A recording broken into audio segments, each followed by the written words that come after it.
Yeah, I definitely like heavier mouse. I don't know why, but I think for me it's better.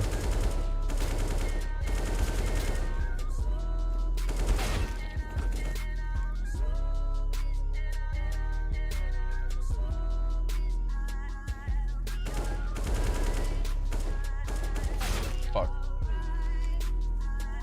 Isn't the trend going lighter and lighter? It is.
What kind of grip hand size are you?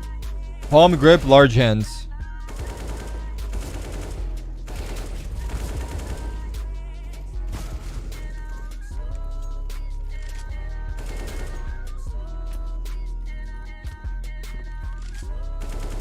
I mean, I think I have large hands. I would say so. They're not medium, so.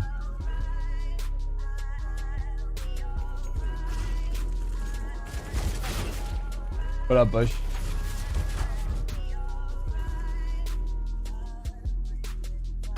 How you know they're not medium? Because they don't feel medium. I don't know. I would guess my hands are large.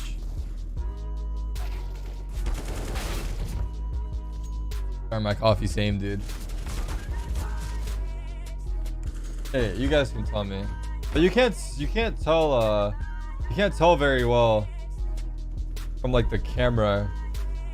I don't know, but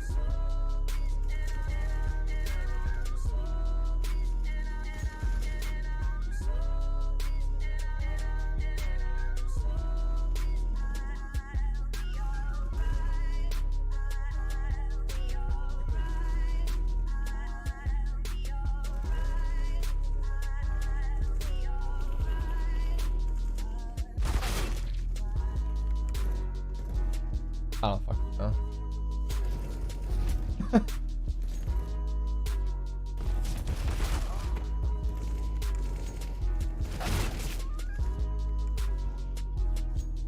I just did like a fucking Logitech ad. I don't know, but I think yeah.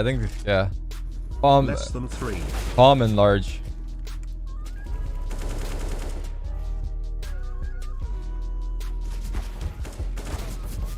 So wait, people are saying the wireless G403 is the 703, but it says G403 on the bottom, so I don't get it. Oh my god.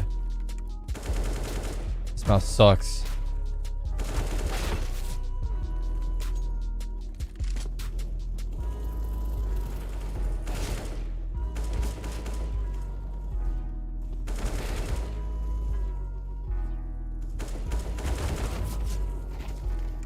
Same exact shape. Oh, okay. I gotcha.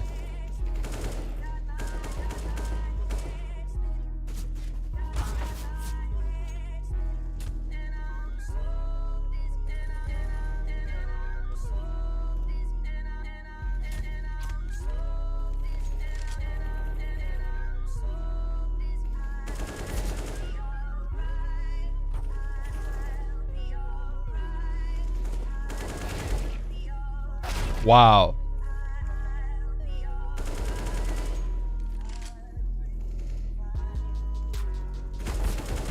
No.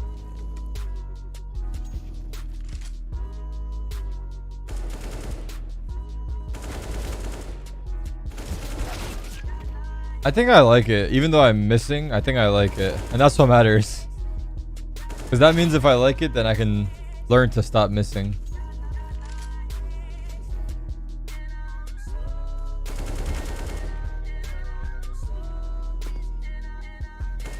What's my CS sense? Okay, that's right. Hey, should I go back to my normal sense or stay on this shit that I've been on? No. We stay. We don't need to change our sense. Let's not get crazy. But there's no harm in trying it out. Oh my god, it feels so slow. It feels so slow. All my muscle memory's gone. I'm not using it. I'm not using it. Actually, you know what? Maybe I will use it. I do have the weight in it. I added the weight because I want it to be heavier. What company did you DM to get the mouse pad? Yeah, I can tell you. I DM'd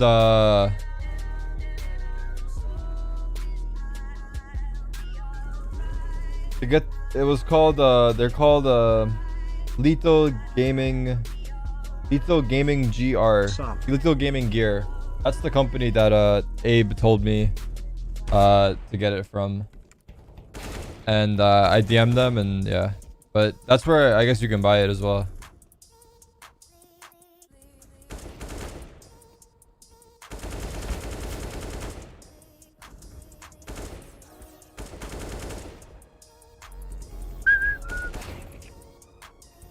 My sense feels so slow now.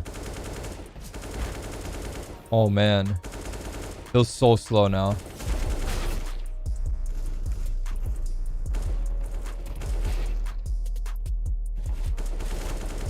It'll take probably I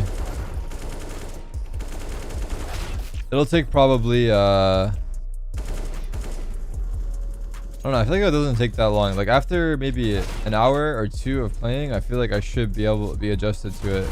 Not completely, but mostly. I'm trying out my old sense. This is the sense that I used for probably like at least 10 years, I want to say.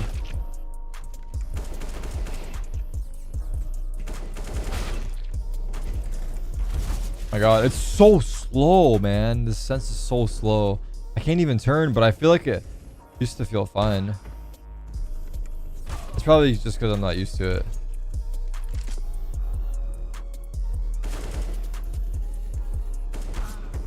So I'm gonna...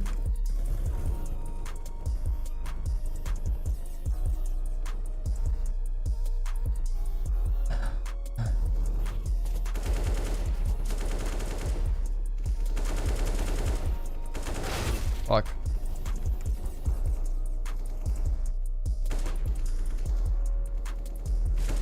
No way. I'm on 1.1800, yeah. Is the mouse heavy for me? It's not heavy for me, but it's a heavy mouse, yeah. I mean, I always played on the MX518, and it's always a heavier mouse. Like the MX518, the legendary, is probably one of the heaviest mice out there, right? It's like, what is it? 110 grams, right? Or 105, I think.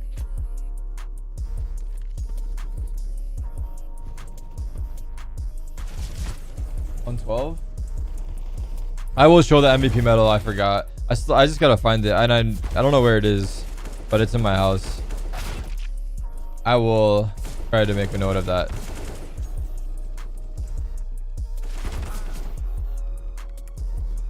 Sold it. Imagine I sold it. That's so fucked, man. The only way I would sell like something like that is if I had no choice. Cause like, you know, that's the only way I would sell something like that. Like I need to sell this. That's ridiculous to sell. Fuck.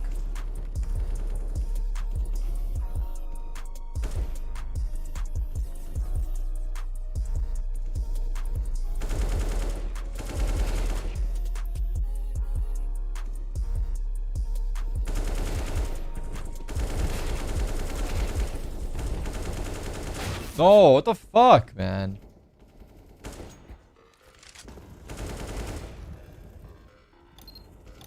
Wait, the silencer is the wave, right?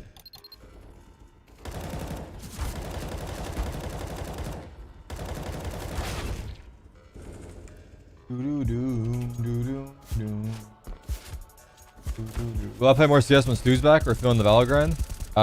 Yeah, I will try. I'll try to play some more CS.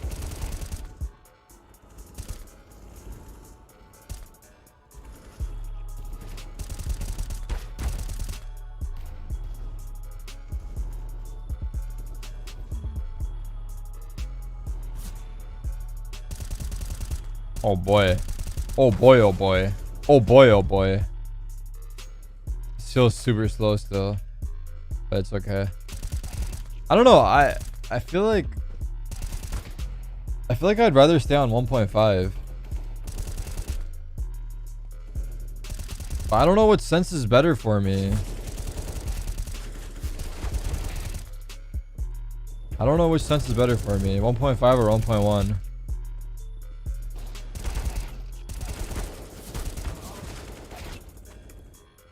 1.5 can flick better.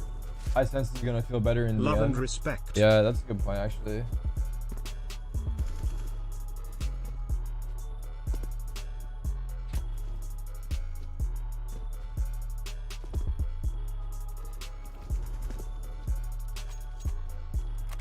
I don't know. I don't know which one's better for me.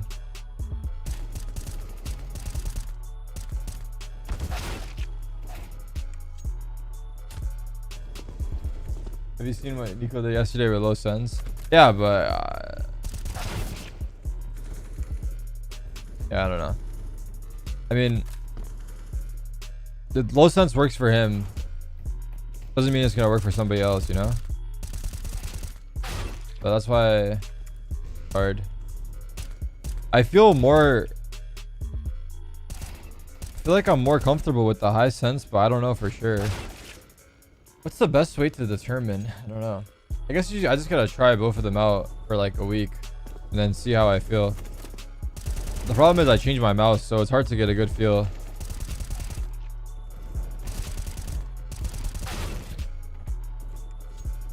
I feel like you need a higher sense in Valorant. Track a dot while moving. Hand hurts less with high sense. So to determine is come back being a pro. Try in the middle as well. Did I try 1.3 in the middle? Is that what you're saying? I don't know. Let me try 1.5. The thing is that I do agree with that point that high sense is gonna feel better in DM, but I don't know if that's necessarily true.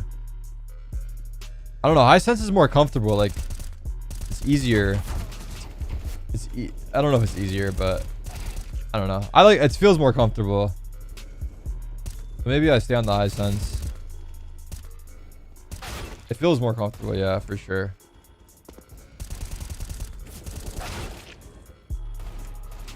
It is harder to probably spray, right? With higher sense, I would say so.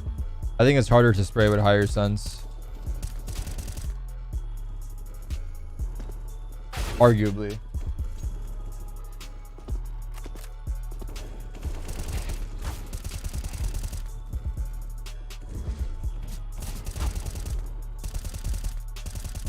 Oh fuck.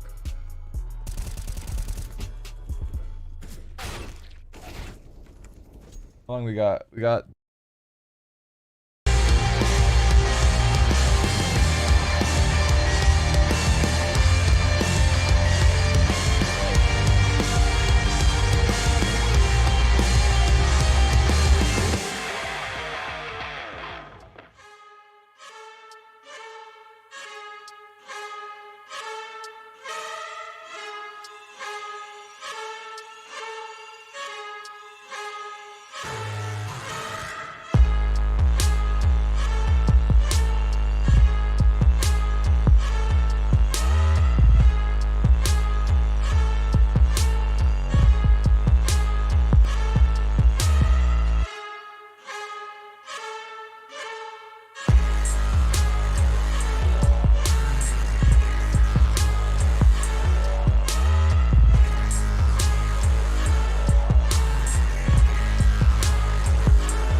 run the town, run the street them too.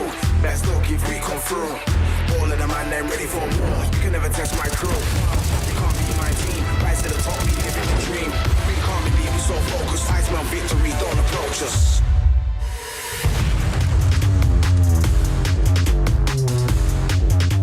He has to whip around this corner and find Cadian, but Cadian hears the unscoping. He's close enough. Cadian not giving it away, and he hits the shot point blank. Cadian, there it is, the reaction. Right now, just extend this as the smoke clears. Oh, What a god. this is so sick. Oh, no, he gets no. spotted. Trying to get clever, and Refresh catches him out.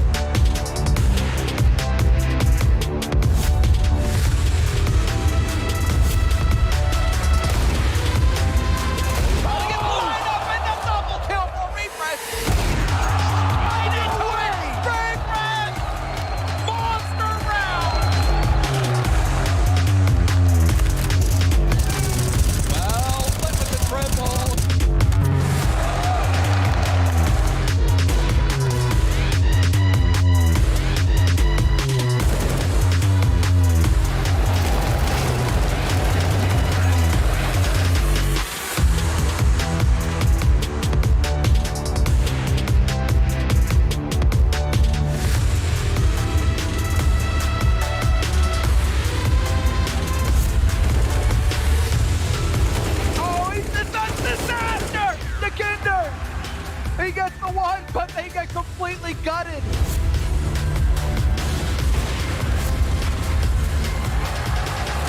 Cadian gets the final kill of the series, and that is it. Heroic make the semifinals.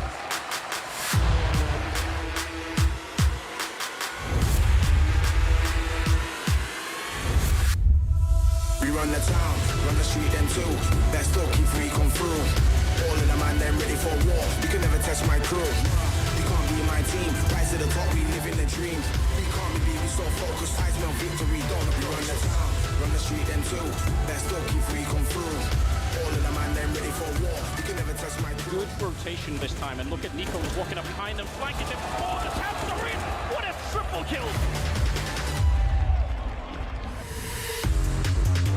On a triple kill, hiding inside of the smoke for the reload. Hunter's down there, and it's going to be 12-3 in favor of G2 in that first half.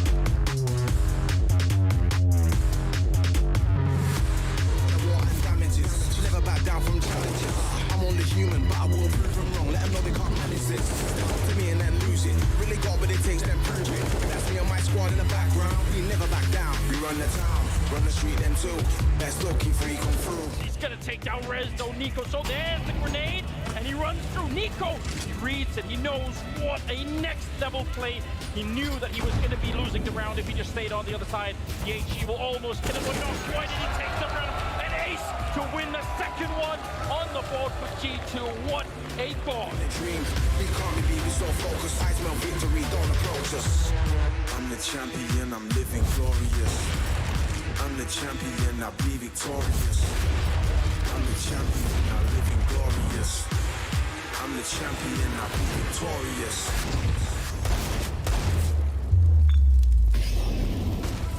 We run the town, run the street them too. Best look if we come through. All of the man they're ready for war. You can never test my crew. He's trying to be the last man in. Nice headshot from Device and Rez to pick up Jax. It's looking pretty good right now, but it's not a job done yet. 2-on-2 now as Hunter will pick up the kill on Hampers. The bomb being attempted once again. Are they? No! Airstrike on Lean as they take him down the Device. Oh, it doesn't matter. He's gonna get a quick spray on Hunter. G2, they just need the kill, and there we go. The Samurai taking down the Ninja as they make their way to the semi-final. What a victory for G2.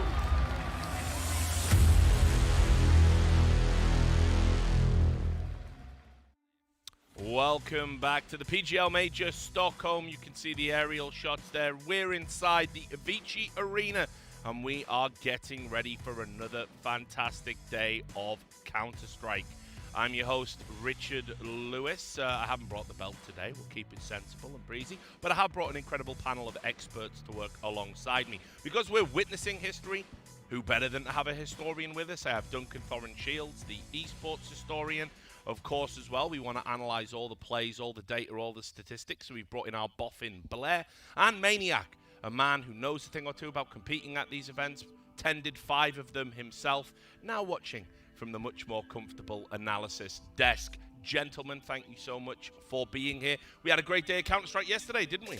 I thought the Heroic series was really entertaining. And obviously, listen, the NIP series didn't live up to the billing that it was going to be one of the big matches, but I think Nico basically gave us a little show himself. Yeah, it's great to see Niko on land performing the way he did yesterday, the Kovac cousins as well. Yeah. And yes, disappointing to see NIP no longer going to be playing in front of their home crowd, but boy, oh boy, we're in for a treat. If this is a G2, we're going to be seeing. That feels so good to be fair. I had dreams and expectations about what it would be, to be in an arena. I was walking in the crowd, just seeing the reactions from people, all these emotions. It's exactly what I was hoping for. It's good to be back. And It of is. course, those aren't the only members of the team.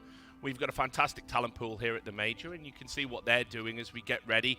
The fabulous Freya having her hair done makes me miss my locks from back in the day. I would have liked to see 1999. I used to have Reds, of lovely course. curly hair like that. I would have loved to see that. It's true, down at my shoulders. James Banks, of course, out there in the crowd. James Bardoff. We're going to see Bardoff and DDK today. They're going to be commentating in front of an arena for the first time in a while. Look how dapper James looks there. And his DDK, of course, he loves this. He does this stuff every day. This is not his first rodeo in a makeup chair. He's a very beautiful man. So you're going to be hearing from those guys a little bit later on. First as well, just to let everybody know, just in case it wasn't exciting enough, the second series of the day is going to be Navi versus Vitality. So we're going to see Simple versus Ziwu in an arena for the first time in what probably feels like ages. So hyped about that, I imagine, guys? Oh, absolutely. I mean, unfortunately, nowadays, people do throw way too many hyperboles around, but this is the Messi versus Ronaldo. Oh, of course, yeah. This is like when they were in the same league in La Liga, and they were battling every year, both for the Champions League and for the domestic title, because the problem is these 2 years we've had online, they both had fantastic performances. Yeah. But something was missing, because you knew it doesn't really matter unless you do it on LAN. And this isn't just LAN, this is the playoffs of a major. Like, if Simple somehow doesn't win this matchup, all the Ziwu fans are going to be unbearable. Not only that, they're going to believe their guy's going to win the major. So some people might say this might end up being the final. Yeah, and I gotta say, like, watching Vitality kind of limp and struggle their way through to the arena over here, I was kind of worried that we're not going to be seeing Ziwu, but he really stepped up. He rose up to the occasion. For me, Duncan, it's always the WWE storyline. I'm sure you'll appreciate it as well. Rich, yes, I The know a thing or two Undertaker about that, yeah. versus the game. Let's go, right? Yes. I am so ready for that. Yeah, whatever's going to happen, I mean, it's going to be a deciding moment for this Simple versus Ziwu trajectory, this history, this narrative. Whatever happens today is going to decide how it's going to look like in the future. Yeah, well, this is going to be the schedule for today's games. Obviously, we've given you a spoiler there. Try not to get too upset about it on social media. Navi versus Vitality starting at about 8 Central European time. But of course, before that, the small matter of Gambit versus Furia. The Brazilians are coming to town. And of course, Gambit, a team that spent the first half of the year as the #1 team in the world. They've kind of been knocked down a peg or two and haven't looked particularly amazing here. They've had some good games. They've had some not so good games. So Furia, a potential banana skin there. Let's talk about it. Gambit, I've been a bit disappointed with them. Yes. Well, just start with a map that I'm hoping we see in this particular veto, Vertigo. They were unbeatable on this map. In fact, the joke was the only reason the CIS teams could match up with them is everyone just permabans Vertigo over there. So in a matchup where you're almost certainly going to see that played, they played it twice at this tournament. They lost once, which already was a shock. And then they barely got that other win. So it's like, in this scenario, that's kind of who Gambit is at the moment. They've actually just crept through this tournament. They haven't really been the monsters you expected. The fact that they can bleed is definitely something which is going to be worrying for the side of Gambit. You've got to remember something about this team as well, although even Furia are very new to the big stage, so to speak. Gambit, even though they've been fantastic in a year and a half, we've seen them playing, from no longer the youngsters with Hobbit coming in and everything. They've shown it on land that they are a team to contend with. Still aren't like, the champion, so to speak, of Counter-Strike World, because Navi definitely hold that particular title. But here's a question. In front of the arena, the question's going to be asked, can the youngsters deliver? Because they do have Hobbit, though. Of course, and it is going to be an element that we have to keep an eye on, just in terms of context. Like, you have to know that Gambit, even in the trophies they've listed this year, they've had times where they were losing the opening game. It's a classic Gambit to have a slow start, a diesel engine into the tournament, and I think that because they survived that period, I think now they're set. And against Furia, they will be the favorites by far. I agree, and you've already brought up Hobbit. Remember, Hobbit is the major winner of the team. Hobbit is the guy that came in for Supra back when they were Gambit youngsters. He's the one that's added all the experience to the team. And honestly, he's performing here beyond expectations. And his journey is so great. His journey is so great, right? He goes from, as you mentioned, winning the major in Krakow with Gambit. Then 3 years ago, he gets removed. He parts ways with Gambit. He sort of floats around in the underworld of Counter-Strike, not exactly knowing where to be. He has a moment with Hellraisers. He's an absolute shadow of himself at the time. No impact, inconsequential at all. And then he bounces back. He finds this Gambit Youngster core. When he joins them, they're ranked 33 on HLTV. And then they rise to the top. Granted, in that online period, but you can do nothing but tip your hat to what he's been able to do with that roster. And here's a really impressive thing about Hobbit. We talk about Shiro and the Axel and even Nafany stepping up here. They were off to a pretty shaky start, the Legend stage, right? They got taken down by Entropic on Vertigo, as we pointed out earlier, and everyone's like, they can bleed. Then they face up against VP. They're losing. What does Hobbit do? Drops a casual 39 kills in regulation. He's pretty much the reason that they were able to bounce back. And, you know, a fantastic individual performance in the series that looked like it was going to, you know, ebb away from them. Another thing I want to bring up is obviously Nafany, the young IGL, I think one of the most talented IGLs in the world, especially when you consider he's only like 20 years old. But he did say something that piqued my interest. He said it in a couple of interviews. This is a sort of prevalent sentiment. He said, I think, you know, we'll be fine in front of a crowd.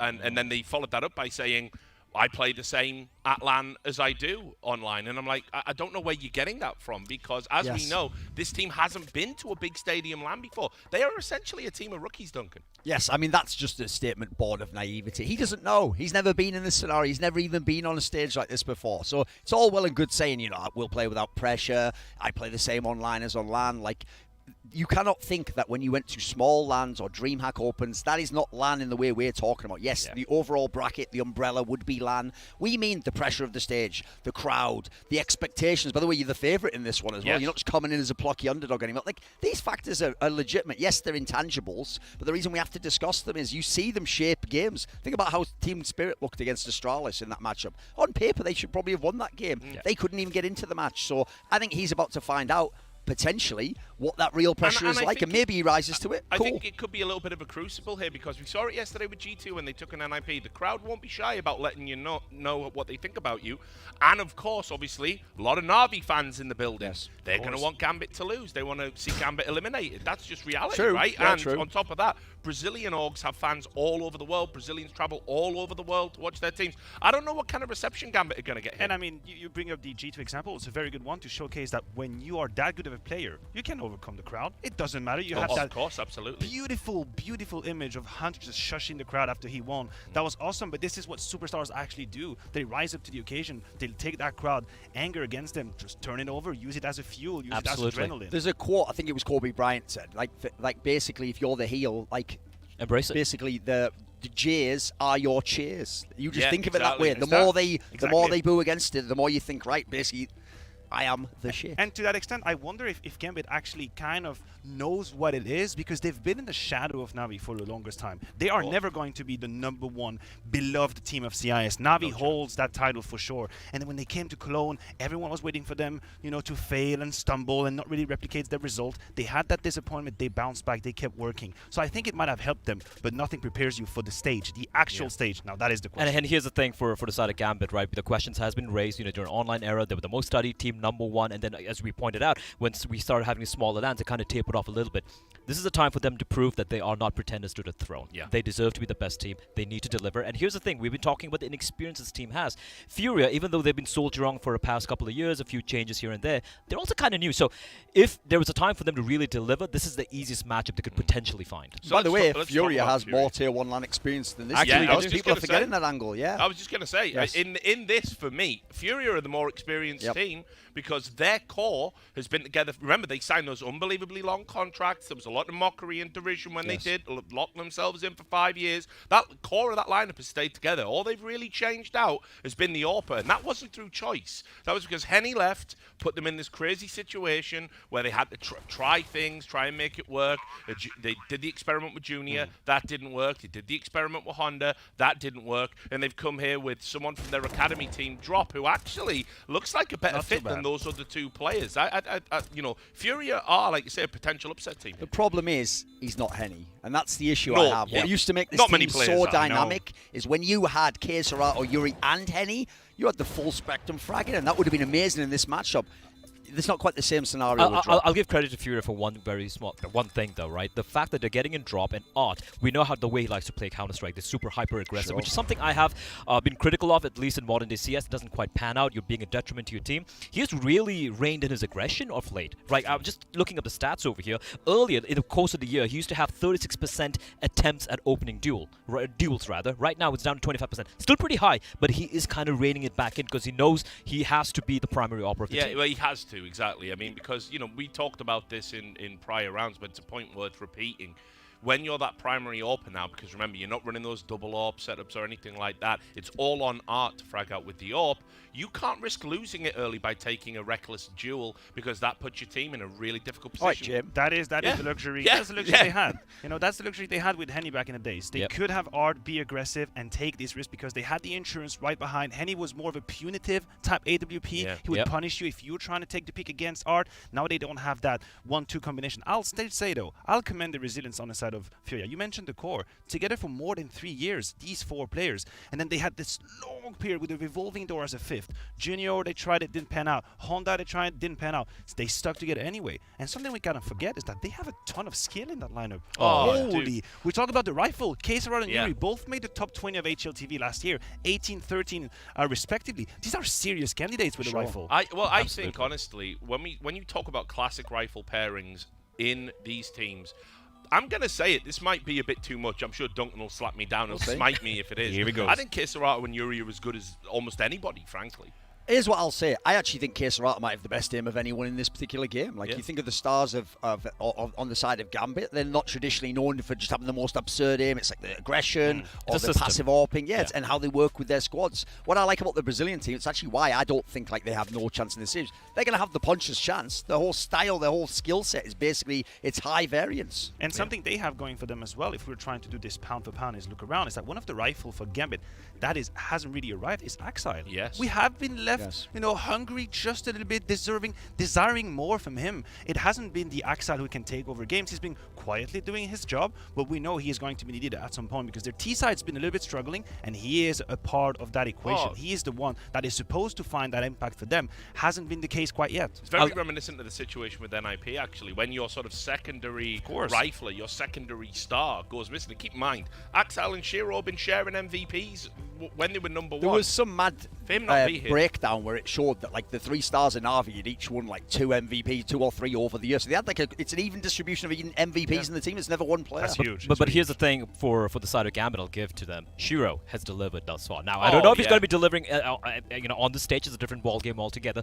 Second highest rated player thus far in the Legend stage, and just behind Bit, who's been playing out of his mind, right? And here's a really cool stat. He has 81% success in opening duels right now. That's the highest in the tournament. That is a ridiculous stat, and that is going to be instrumental. Now the question again, we're going to keep asking this again and again. Can he deliver it thus far on the stage? But thus far, so far, at least on LAN, he's been legit. There's no way around it. This event is a turning point for Shiro. It is absolutely a turning point, because if you look by the numbers, if you look at the way he plays, you would be tempted to say that he could be in that category of the Simple and the Zywus, the players who are really above everyone else. But he hasn't done it yet on LAN at the Major. That is the thing. If he shows up, rises to the occasion, takes that pressure, turns it around, and plays his level, then we will have no choice. We will have no choice but to respect that. Of course, well, I'm going to frame it this way. We're going to get a series with Simple and Ziwu later today.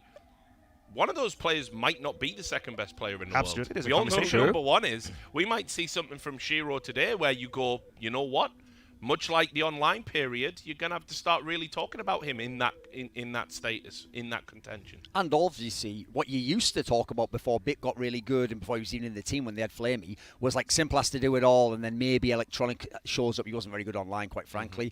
Now, actually, you need those 3 Gambit stars to match the firepower of Navi. So I actually think it'd be a very interesting matchup if they indeed do meet in that semi-final. Yeah, I mean, that's the other thing as well. I mean, it's so vitally important because you know, they both can't go to the final, right? And if Gambit do fall at this first hurdle, I think a lot of the derision, a lot of the negativity that's been aimed that way, people are going to feel justified. They'll be called onliners. Yeah. Even though it can't be true if you look at the overall totality of what they've done at these 2 lands. They will be just because people remember them as the champions. And I feel it's kind of unfortunate for the side of Gambit, or it's just the circumstances, right? That the first arena game on the big stage with this big crowd in front of them is at the Major, where the pressure is going to be on. If they had maybe maybe if we had like some other arena lands prior to the major, maybe they're feeling a little bit more comfortable. But look, you got to sink or swim. You have to deliver. And arguably, this probably is the best matchup you could get in quarterfinal. Yeah. Out of the 8 teams who made it to the final major, you want to play Furia. Not that they're a bad team at all, but you compare it to the spread of highly skilled teams and successful teams we've had. Furia is a kind of a surprise, I guess, to have them at the playoff. A wild card. Here we go, guys. So we're going to go to Freya on the stage. The team's going to walk out, and we'll gauge how they're feeling ahead of this quarterfinal.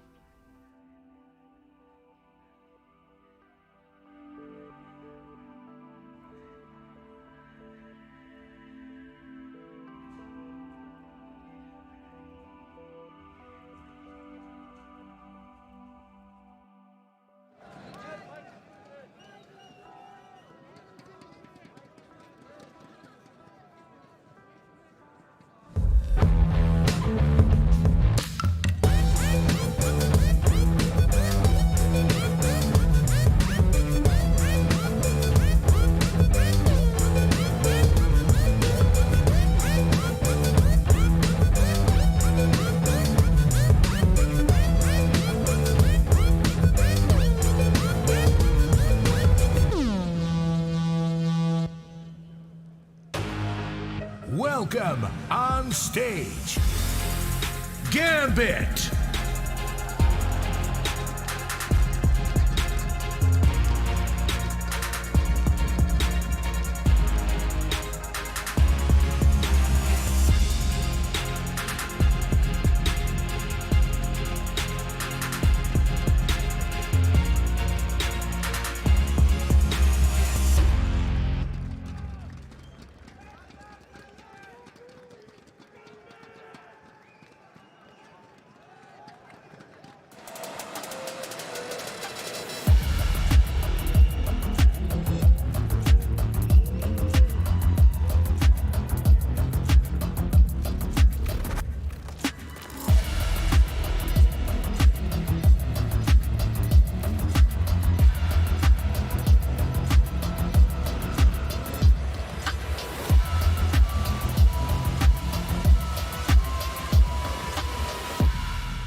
Welcome on stage, Furia.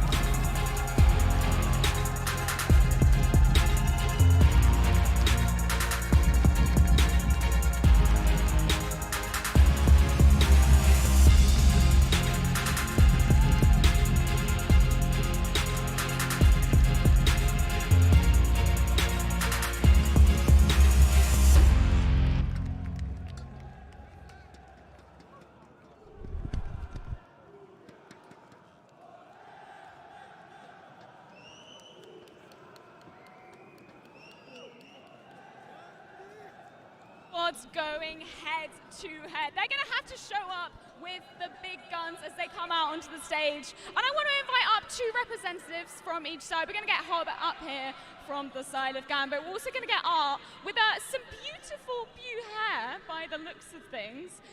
This is going to be an incredibly exciting match. So much to prove for both of these sides. Hobbit, I want to start off with you because I saw an interview recently with Nafani saying that now you guys have qualified for the playoffs, no stress for the side of Gambit. Do you agree with that sentiment? No, I disagree. It was illusion. I have some pressure. We have some pressure, of course. It's the first major in 2 years and first one. It's amazing.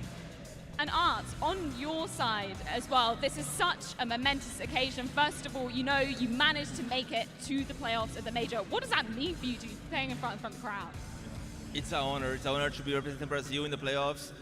You can bet we're going to give our hearts out to represent the most we can of Brazil, and we're going to give everything to win.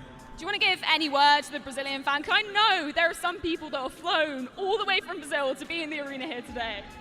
Rapaziada, vamos torcer, vamos acreditar que a gente tem sonho, hein? Bora, tribo! And in terms of your side coming into this one, Hobbit, you know, you're a major winner in your own right now. You've got a team of young guns behind you. What kind of experience are you bestowing onto them to get ready for this big stage? We're going to see it in a couple of minutes. Any words you can give us? Anything?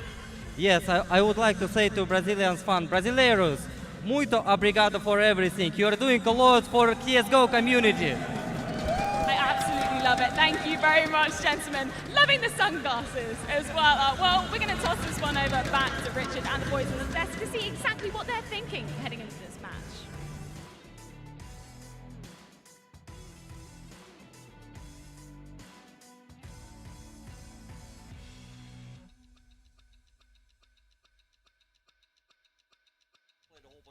Spoiler, even online, it's like Gambit's really dominant on their maps, and then basically Furia has to grind out their wins. The problem for Furia basically is they have to go into Gambit territory for their maps. Meanwhile, Gambit can somewhat shift the veto, and even then, oftentimes they sort of just agree to meet in the middle. You get Vertigo, Inferno, Mirage, in whatever order you want. What I want to ask you guys is, do you really just run it back and have the boring 3 maps and say, let's see who wins? Because I don't know if Gambit isn't feeling as confident they do online, or do we go with some punish picks? Are we going to see something crazy? I think that's a question mark. Like, that, the big question mark for me here is, obviously, let's get the obvious out of the way. We're going to have Nuke and Duster getting banned out here. Inferno should be picked by Furia. I think they need to play this one safe. Gambit have lost 7 out of the last 10 Infernos they've played. They beat NIP on it, but we know how NIP suck on the T side. Let's be real here, right? So our Gambit rather going to be confident and going to be going with their best map, that is Vertigo, or are they going to go with the punish pick of Overpass? I think Overpass is a map that we can put into question because we haven't really seen much of Furia on it. We know it can be tactical, it can be one of these very hard T side to crack, but I think Gambit is able to do it. Honestly,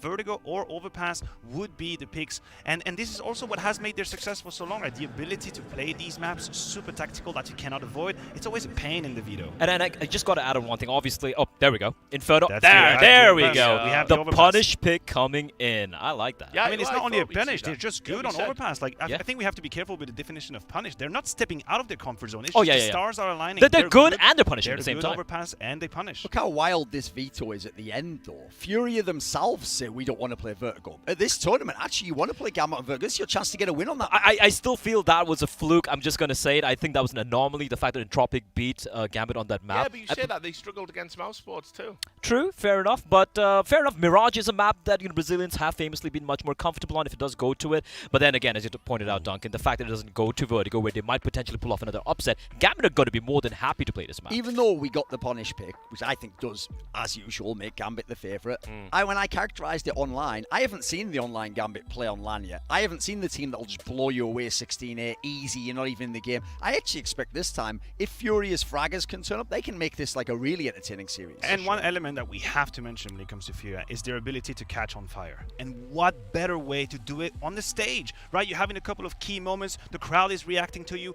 they feed off of that. You can see them play bodily, the way they, I guess, vibe to the game. This is typically what can happen on the stage. It can go both ways, but if you're good, that's the moment. And perfect map to start with because it's your map. It's the one you play all the time. You have all the volume. So if you can actually get going, by the way, you're supposed to win your map pick. That's a great way to start. If you had to start on the Overpass punishment, that could be hard. That could be rough. Here's the thing. What I loved about Furia this tournament, sure, they only played Inferno the best of once. They dismantled Liquid CD side. That was some fantastic stuff coming out from them. So, yeah, for sure, we could have a game in our hands here. Yeah, I mean, well, I totally agree. Look, I thought this was going to be, like, say, a deceptively close one, mainly because I think Furia have that experience. They've proven time and time again they're always good to upset at least one big team in a tournament. They, do that all the time. And I think Gambit realized the occasion, what this means for them. The online legacy means nothing if you fall at this hurdle here. You're right. I think we have to keep an eye on the first half of this first map. That is going to be the key because we're going to have Furia on their T side moving against Gambit, who, by the way, have the best CT side of the event so far. We're talking 70% of round 1 on the CT side, which is ridiculous. Shiro on the CT side has a 1.77 rating in the defense. It is abnormal. Like, this number doesn't even make sense. So we have in the first half this whole conundrum of can Furia break the defense of Gambit? Here's the thing, though. Then you talk about Case Serrato, who has the highest rated on T-side entries thus far in the tournament. It's going to be an unmovable object against an unstoppable force. That's what we're going to be seeing here. Yes, and for me, I'm going to have to go ahead and put a lot of the weight we talked about him earlier on the shoulders of Art, because without Henny, he is the AWPer. Like, he essentially, he can't match what Shiro's doing. I mean, for a start off, basically Shiro's the best CT side player in the world right now.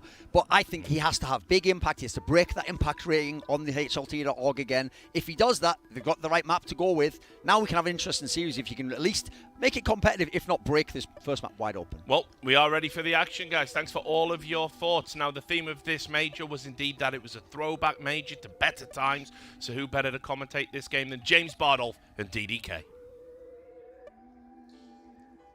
What I wonder is, do we have a big upset on our hands here? This is an important moment for Gambit. It's a very big crowd for them. However, down there's a huge Brazilian crowd here for Furia. They've come all the way from Brazil, which is amazing. It's a long way to go, especially with how things are at the moment. So I don't think this is by any means a guarantee for Gambit. It's hard to beat just the fan power that Brazil has to offer. I think this is going to be incredible.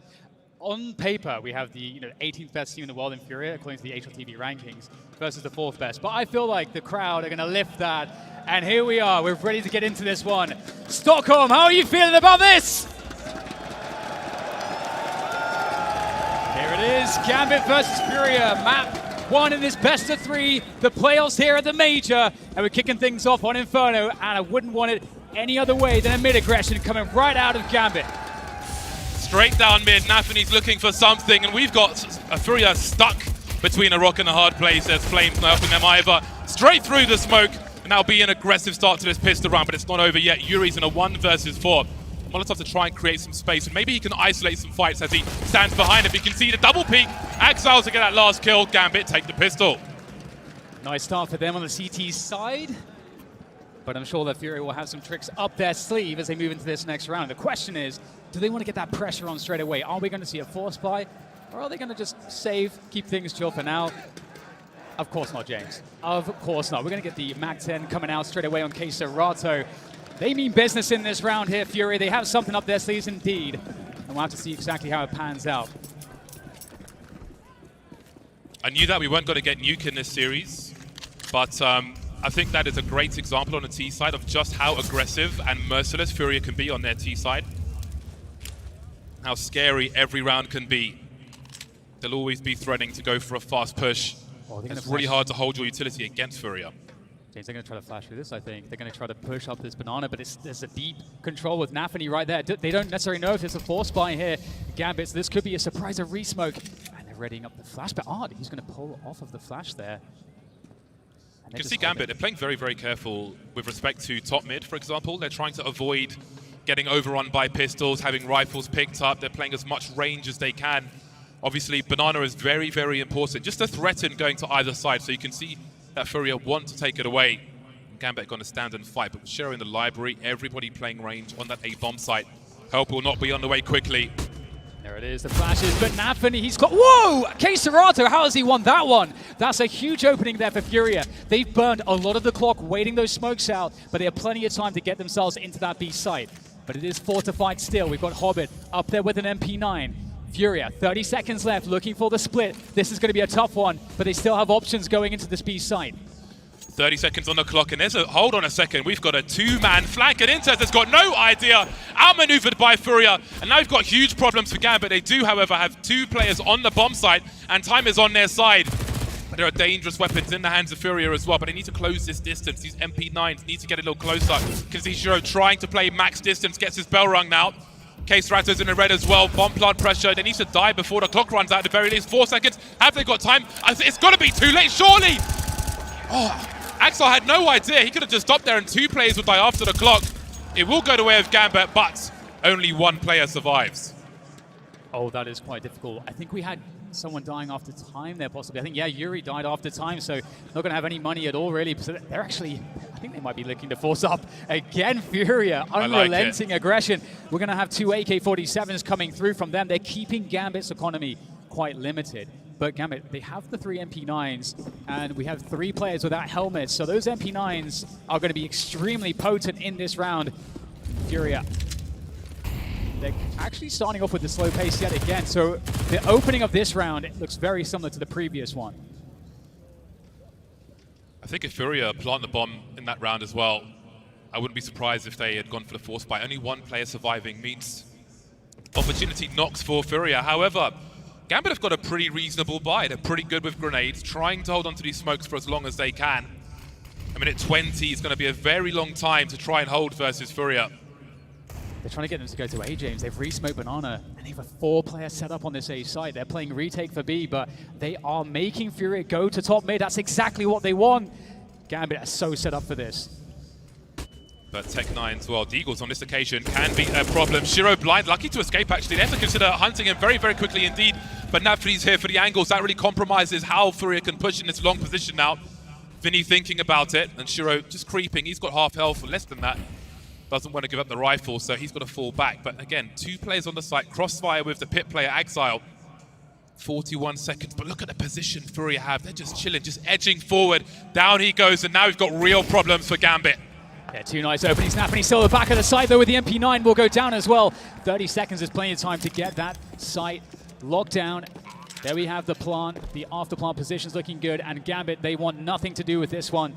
And that is so interesting right now. This is so tense. Gambit is playing very passive because they know of FURIA's tendencies to play very aggressively. So they're just trying to shut down that banana position and then just wait passively for the response. And FURIA, so methodical. Even though they go into the stack, because they're so methodical in their approach, they make this look very good despite not having much in the way of a buy. So FURIA looking very impressive here.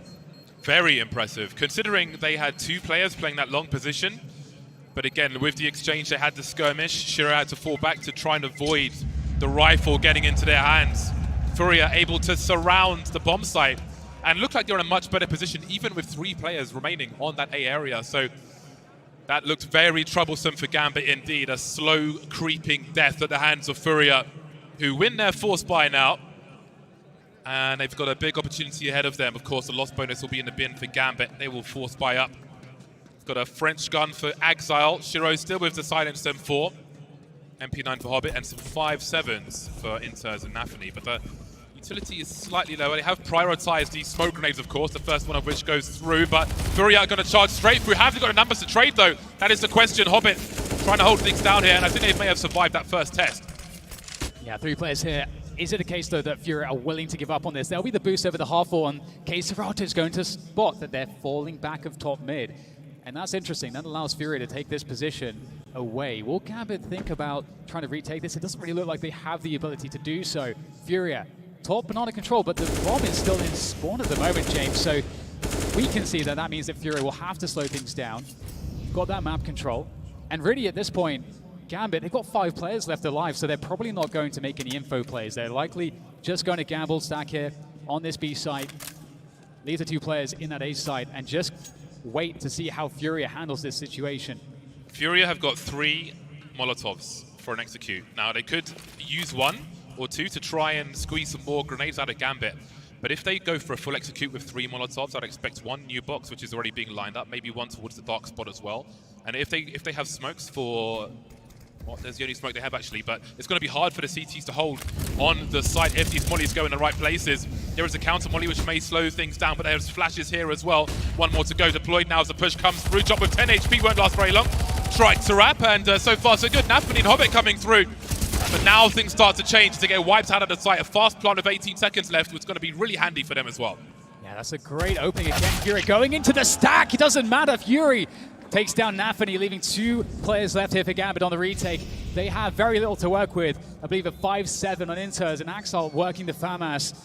There's a 2 versus 2 though, but FURIA will be better able to hold these positions together on the site. No utility to split them up. As Gambit start to press forwards, they start to try to get the info. Where are both of these players? Both at the back corner. They know now, but it's too late. Inters, 1 versus 2, 5-7 in hand. Does not like the look of that one. Will have to fall back. And FURIA, they're going into the stack, James. Both rounds, arguably lesser equipped, and they're still coming out on top. That's an amazing sign if you're FURIA. Yeah, they kept enough to execute, but I think the bigger story is that they have come prepared for this major. I've seen their pick'ems, and as far as they're concerned, of course, FURIA are going all the way. And as one of the big underdogs in this bracket, I think it's going to be very exciting to see if they can get further, especially against a team with the prowess of Gambit, but they've made it very, very hard for Gambit. Look how dry this eco is. Absolutely parched on the Gambit side.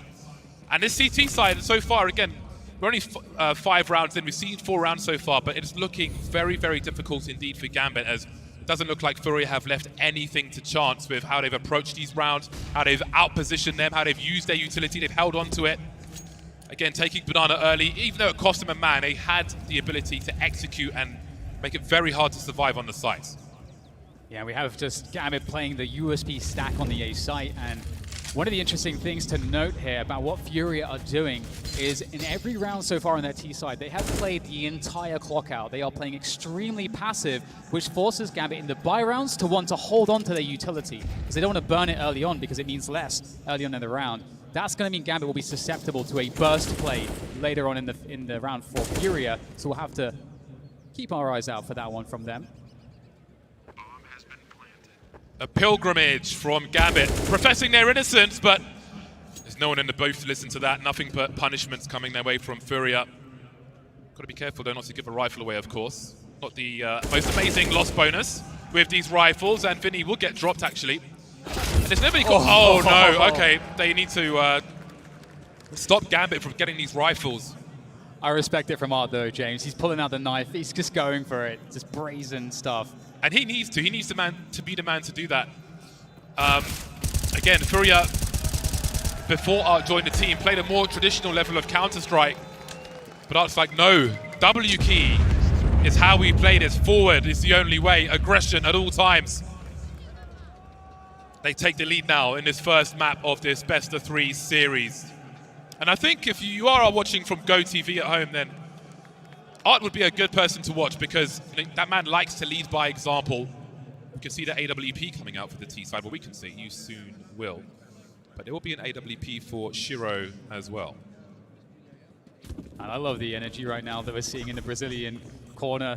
Fantastic stuff. 3-2 now as FURIA take the lead. AWP's coming out to play for both sides. And you can see that Gambit, as expected, not going too aggressive on Banana, actually playing a stack towards A, rotating across Hobbit for that 4-man defense. And here comes a slight push into the top mid area. We've got FURIA testing here, but not everybody in this one. Oh, this is looking dangerous. Unable to find anything with the AWP, and they've lost Yuri already towards that top mid area. They have to abandon it, and Gambit realize this. They're rotating back towards the B site.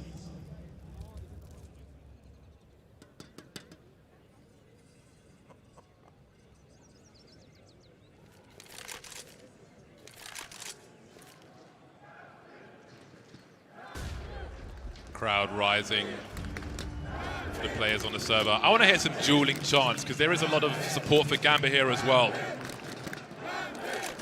See the intentions of FURIA now, as there is still a lot of time on the clock here. 45 seconds is a long time. Now, is that an execute, or is that an invitation to throw some counter utility? Well, it looks like it will be an execute into the site now. Hobbit still in an elevated position, drop, flying into the air.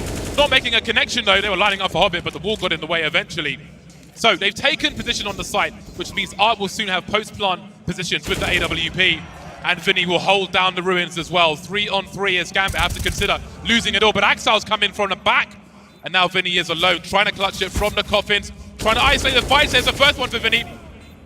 Do you want to push him now? Vinny trying to do what he can, but it will be a round in the bag for Gambit. That looks very scary indeed, and okay, that was the first time FURIA going into a site now against the stack, not quite working out for them, but they did do a lot of great damage. They managed to take down 3 players. So the pressure is still on Gambit's economy. It's still quite fragile at this stage, and we'll see FURIA having to spend everything here. So this round will be worth 2 for whoever wins it. So we'll see what FURIA bust out. Again, they've kept the pace pretty slow so far throughout every single T round that they've had, opting to just wait everything out. And we can see the Gambit's response again. They don't burn too much at the beginning of rounds because of this. So again, this is something we might see FURIA exploit later on. We know how much they love being aggressive on the server. There is the Brazilian contingent at the front. They are bringing plenty of fight. Even before we went live, those guys were going absolutely crazy. And they're in for a long ride versus Gambit. We had a timeout from FURIA, which has come and gone now. And they'll be back into the game. Now, they didn't have the money for necessarily everything they wanted. 5 AKs on deck for FURIA, and maybe that will be an intention to a faster round, perhaps, as they will be more nimble with all the players. First comes the take of Banana, as per usual. And, of course, Gambit have got to mix up how they're doing things as well. You don't want to be telegraphing your intentions here, so it won't be going for a full fight on Banana early. But what does that mean for FURIA? They've got some pre-fire. As we can see, there is some action to be had here. Shiro will say hello, but everyone's alive for now. So FURIA are ready for these tricks, it looks like. And Now we see the aggression towards Banana, so there's no response on the other side of the map. Yeah, I love that initial apartments play there from Gambit. Really unpredictable. I think Shiro is kicking himself not being able to make that pick, but in the meantime, FURIA now making their way up Banana and Hobbit. He's going to be on the receiving end of this. He's actually already spent some bullets. Yuri takes him down straight through the smoke, and they're going to charge into the site. There's only one player here. Nafany. Shiro has the cross. Nice shot. Able to take down Drop, but Nafany in the backside, unable to stay alive as well here. So FURIA are taking the losses, but they've got side control. Shiro, gap in the smoke there, perhaps for him to work with, but not opening himself up to those avenues either to be taken down. It's 3 versus 3. They're not going to slow down. Oh, the spray comes through from Keserato, and that's going to leave Shiro in spawn. And I don't know if he can do anything now in this position. FURIA do need to be careful, though. You don't want to start hunting too early, because if you give him a 1 versus 2, he might just go for it. FURIA looking to take the lead once again. Shiro just holding for now, hiding in plain sight, if you will. We'll see if the jiggle comes through from Keserato, but very nicely done, avoiding the flashbang, controlling the B bomb site. Again, they are taking position on the bomb site, FURIA, successfully finding these post-blunt spots. Warning shot from Shiro, and FURIA, again, they don't have too much money themselves, so they will try to balance things out and start to build their own coffers as well. A 4th round in the bag for FURIA, 4-3 on the first map of this series, Inferno. Tentative stuff to begin with. Please don't be a... There we go, nice. You don't know, people from the internet, that last picture could be absolutely anything, but at least it was text. Well, we have an interesting situation here, James. FURIA finally really breaking the economy of Gambit after long, arduous rounds. It's a great pop through on Banana, resetting after that initial foray towards the A site, towards top mid and apartments. And so far, so good, I think, for FURIA. They're looking really, again, everything that they're doing looks very disciplined and very consistent. So that, definitely spells great things for their future in these coming rounds. However, Shiro with the AWP, he could definitely cause some problems here. He last round went for the apartments pick. I wonder where he'll go this time. Check out his spawn. He's looking like he's moving towards the B site. So Shiro AWP on Banana. That's the danger point for FURIA. Yeah, it's interesting how, excuse me, how he will approach Banana if he heads there, which he looks like he is, because there's next to no utility for Gambit. So if there are Molotovs and so on, he may be compromised. There is a smoke on Nafany, but that is the only thing. Now, there's a few rounds I like more than a hero AWP, mainly on the CT side, because especially on a map such as Inferno, it's so fun to watch, because you've got to take some risk, you've got to try and force the issue, peek into an angle. So Nafany's got a flashbang, which could potentially help Shiro, but that is about it. And again, when you've landed a shot, or fired a shot at least, another question is, do you rotate to the other side of the site? Well, there's the first kill. So a question, does he go towards A? It wasn't what I meant to say. That's pretty much what you expect, but do you play against that expectation? Nafany may try to pick up a rifle. He does have a smoke grenade. Exile forced away, but no one's there to see it. A minute on the clock for FURIA to dodge the rest of these AWP positions, but they don't know where Shiro is now. We have Vinny going back to get the bomb at the moment, so we can expect FURIA to start thinking about where they want to finish. Oh, it's very deep there on the Porsche position, trying to get that information, and this will determine where they take the bomb. Oh, it takes down one, but there's more players there. Is this going to be a full sense of security? He's going to spot the next one. Oh, it's a labored spray. He's given up the AK. He's given up the kill. Yuri's there to protect it, though. 3 versus 4 in favor of Gambit as they actually decide to take the bomb towards this A site. 30 seconds to go, and Shiro's ready to cut this off. This is going to be a disaster here for FURIA. Oh, the flash is perfect. Absolutely. I thought he was going to go deeper to the off angle. Sees one in boiler. That's not the bomb carrier, but he must realize what's going on. 23 seconds. Inter's ringing the bell from close range, and this is going to go disastrously for FURIA now. Drop alone. 1v3. 15 seconds. 2 players. One ahead of the smoke, one behind. Spots Joe on a reload, and he's got time to plant the bomb. Nafany's in library. He's got to go faster. He has to do it now. Nafany peeks and close, but Gambit tied the score. Started with an AWP, finished with the round. Oh, that is heartbreaking there. That was such a clenched moment there where he's just casually running through the site reloading, and there's another player right in front of him. 4-4. Gambit. Oh man, what a great round for them to pick up there. They need to win another one here to really cement it, and you better believe that FURIA are not going to allow that to happen easily. They forced it up again. There's been so many force buys from them. I love it. Yeah, the full buy has been rare. so far. Oh my god, Art got absolutely deleted very quickly indeed. And Axile's going to go and maybe try and give them a taste of their own medicine, but Furia are ready for that, ready for the challenge. Tech9s are dangerous, and there are 2 on the server right now in the hands of Furia, and maybe a rifle to collect later on, as Gambit may abandon top mid later, but for now, Shiro's still creeping on shorts. I love just the audacity of the mid push. I think you're doing that when you expect a full eco, so nasty surprise for Axel, but I think it's come out pretty well for them. You can see that Furia now looking towards that A site with the bomb. And it's Gambit not looking for any additional information. They've got Shiro there ready to spot the top mid take. They've got some eyes passively on top Banana as well. So Gambit, they continue to play things passively against Furia, and you can't blame them given how dangerous Furia are. And once again, Furia really killing the time on the clock, and Gambit actually deciding to rotate. I believe they heard sound cues there towards alt mid. Oh, actually, Nafani's going back.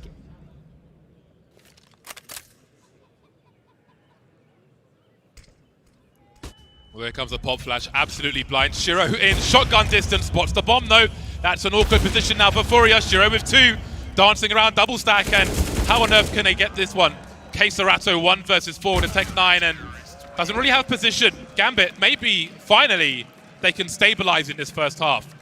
Yeah, absolutely. I mean, I was praising Furia and how methodical their approach was, how it looked really consistent, but I mean, you can definitely say the same for Gambit here and how they've been working their CT side so far. You know, they've been taking a pretty passive and consistent approach, also not trying to open themselves up too much in the early round with those aggressions, except the push down mid from Axel. But I think he was expecting like 4 Glocks, not what he found. But indeed, 5-4 in favor of Gambit. Now as we move into I think maybe the first full save rounds we have seen so far in round 10 here from Furia.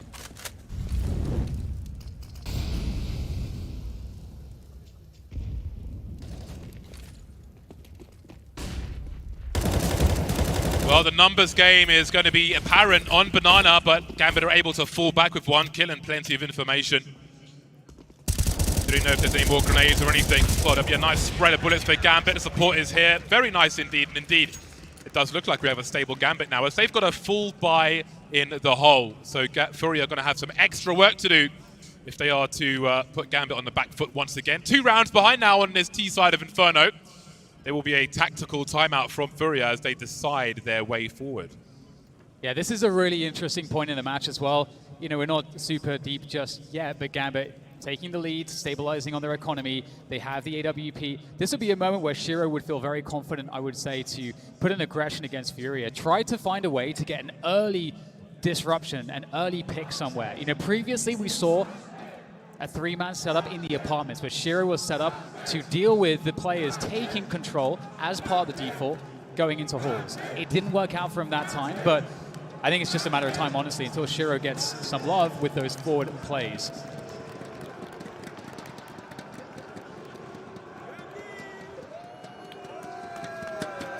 Back into the game we go. It is live now, and we can see the rifles are out for Furia, the Mac 10 for Arts. So I imagine Art will be the man to run through with a pop flash and create some space for his team to make mincemeat out of Gambit. Gambit will have Exile and Inters making their way towards Long again. So another 2-man setup on Long, although Exile is rotating elsewhere. So we'll see how much of a priority top mid is. But for now, Nafani blind on Banana. A 5 versus 4. And again, look at the utility for Furia. They've got so much with which to execute on a site, but hold on, are they going to actually push this? Because there's nobody to pick up the bomb just now, but they are really committing to this, so this is going to be very interesting indeed. Queserato now hopping up, Hobbit trying to stay alive, but Queserato's on top. He could fall to the flames here. He's got to be real careful. Bomb has been collected.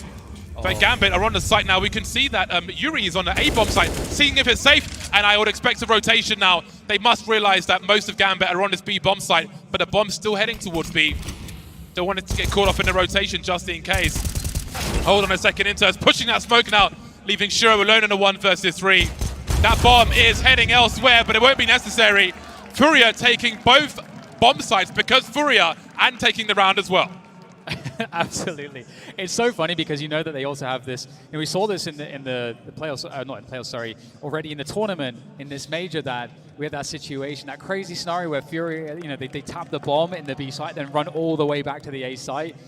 They are the team that does stuff like that. So I think it must be so hard to read if you're Gambit. Like, what do these pieces of information actually mean? Because as you say, they took the opportunity. They got the opening picks. Yeah, they're going to take the site. Doesn't matter if they have the bomb or not. They know how to communicate, to play off of a scenario like that. So 5-6, they've now put Gambit into a position where they spent all their money. And you know, similarly, again, this round is worth 2 for these teams.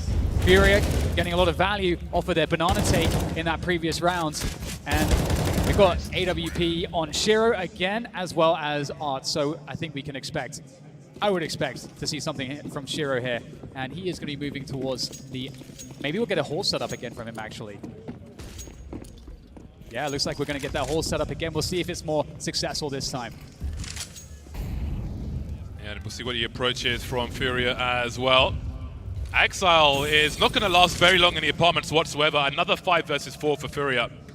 And again, that play out of the balcony in the previous round is strong for FURIA for the rounds to come, because do you full rotate to a site? Do you leave a person there? Much like Virtus Pro are able to pull you to a bomb site and leave the other one completely abandoned and rotate in for free, even on Vertigo. FURIA, you might argue, can do it just as well or even better. Yeah, it's a scary one, but Hobbit's actually with the incentive. He's done a lot of damage. He's taken a player down and managed to do a lot of damage to drop. FURIA will take top mid. They've made a lot of noise there, but again, Gambit have only 4 players. And they know that FURIA is a team that might represent pressure in one area but go the other place entirely. And Shiro is going to take down Vinny. That looks like an A play, but the bomb's going back. They forced a rotation towards A from the CTs. There's a window here into the B site, a window where FURIA have created a 3 versus 1. We have navi creeping back through CT. Can FURIA get to Hobbit in time before he gets assistance? They're going to isolate him with the smoke. Hobbit, though, at the back of the site. He's got to hold this down by himself. Is he going to be able to do this? There's going to be the first challenge for Hobbit. It's a double peek, and Yuri takes him out. Great wide swing from Yuri, but he gets the kill as well, so even better for him. We can see that Banana is in the hands of Shiro. Don't expect FURIA will try to venture there, especially with the CT smoke gone. 3 on 3. They're on the bomb site already, though. Looking away from a flashbang, Yuri will fall. Shiro with 2 arts remaining now, and it's 1 versus 3. Inter's man with the kit. Got to keep an eye on where he falls. Close to the bomb already, however. And there's a double peek to jump up on Coffins. Nice retake from Gambit as they move to 7 on their CT side. Oh my god, Shiro just executing 3 players makes it look so pedestrian. Just I think that's like the most nonchalant AWP 3K I've seen in recent memory. 7-5 after that amazing series of shots from Shiro. He's 13-4-5 at the moment, so really doing a great job doing his job for the team. Shiro has incredible stats actually at this major so far, and FURIA not going to give things up without a fight. AWP on R, everybody else, I mean, we have pistols. This round could be interesting here from FURIA. How do they decide to handle it? Oh, Art, oh, he's absolutely destroyed navi. He goes for more, of course he does, but that's going to backfire. But K-Serate could collect that AWP, and indeed, he will. The bomb is still so far away, Chase. How do they quickly capitalize if they manage to make these kills? This is very, very FURIA stuff, I have to say. So much time for them. So little information for Gambit. They are playing retake on the B bomb site, trying to stay close together, trying to help each other as best they can. But that is with basically no position outside of the bomb sites itself. And I say that plural, but only A has people on it right now. Although Shiro is closer now. He's posted up on Banana. Well, on the B bomb site, rather. 55 seconds, so much time to be denied information, but Exile might have the right angle. K-Serato's head will be very squishy in round 13. Man advantage now for Gambit. AWP quickly collected though. There's the Hall's pop flash. They don't hear any response, they don't hear any repositioning. But you still have to be really worried if you're Gambit. Down goes Hobbit. They know one's in the pit as well. 3 on 3, 30 seconds on the clock. Vinny's flying through. Exile has a crossfire, but won't need it. That leaves Yuri to consider his options. He'll push forward, drop the AWP, and an 8th round to Gambit. Gambit are doing a really good job. They're playing this style where they will just sit in position. And I think that's a very resilient approach against a team. Whoa, no nipples on Twitch! No nipples on Twitch! No nipples on Twitch! Stop! Can't take these Danes anywhere. Oh my goodness. Well, all right, straight into the next one. And it looks like we're going to be in a situation here whereby we've got that AWP continuing on Shiro. We've got the Mac 10 on, everybody else buying up the AKs, and they're going fast for that banana control. Art's looking to try. Oh my goodness, he's just taking the drive-by. It's dangerous here. Shiro stays alive. It's taken. Oh man, they actually managed to get Nafany through there, and that's going to be a huge win. Art still wants to pressure into CT spawn. He's gone down though. 4 versus 4, a minute and 20 seconds to play with, and now Furia cool off, but they've managed to sneak Vinny up deep on top mid as well. They've got forward presence, and again, Gambit have to decide, what does this all mean? Yeah, Shiro, no idea where to go. But even so, Gambit have won 5 of the last 6 rounds. So while it looks difficult, Furia need to get back to converting once again, going deep. But he knows Exile is on the A bomb site. So worst case scenario, they've got a 3 versus 2 on the B bomb site, and that just might be enough for them as they start to push through. Hobbit looking at you off angle, not sure if he's been spotted just yet, but he's got to warn his teammates that there are big problems on this B bomb site.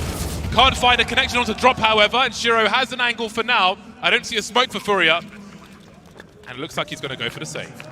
Yeah, definitely. Man, Furia is so difficult to deal with. Just the aggression, the levels of aggression are incredible there. Just trying to just get himself through to spawn. You can see the benefit of their playstyle. You know, Art in the previous round, getting the AWP, his teammates sort of half buying around it, gives them all this firepower. That's a super winnable round. Then you go into the next round, he's got a Mac 10, everyone else has AKs because he spent so much. But they know how to use that strategically to have a very strong round.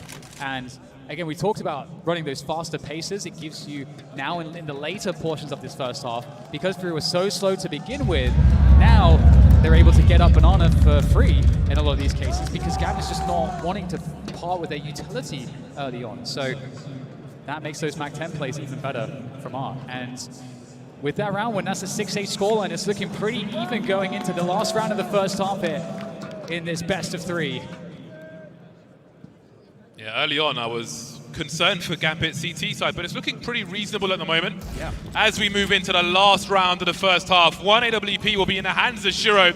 We'll see what he can do with it. He's got flashes coming his way immediately, but still try for make a connection. Nothing doing on this occasion.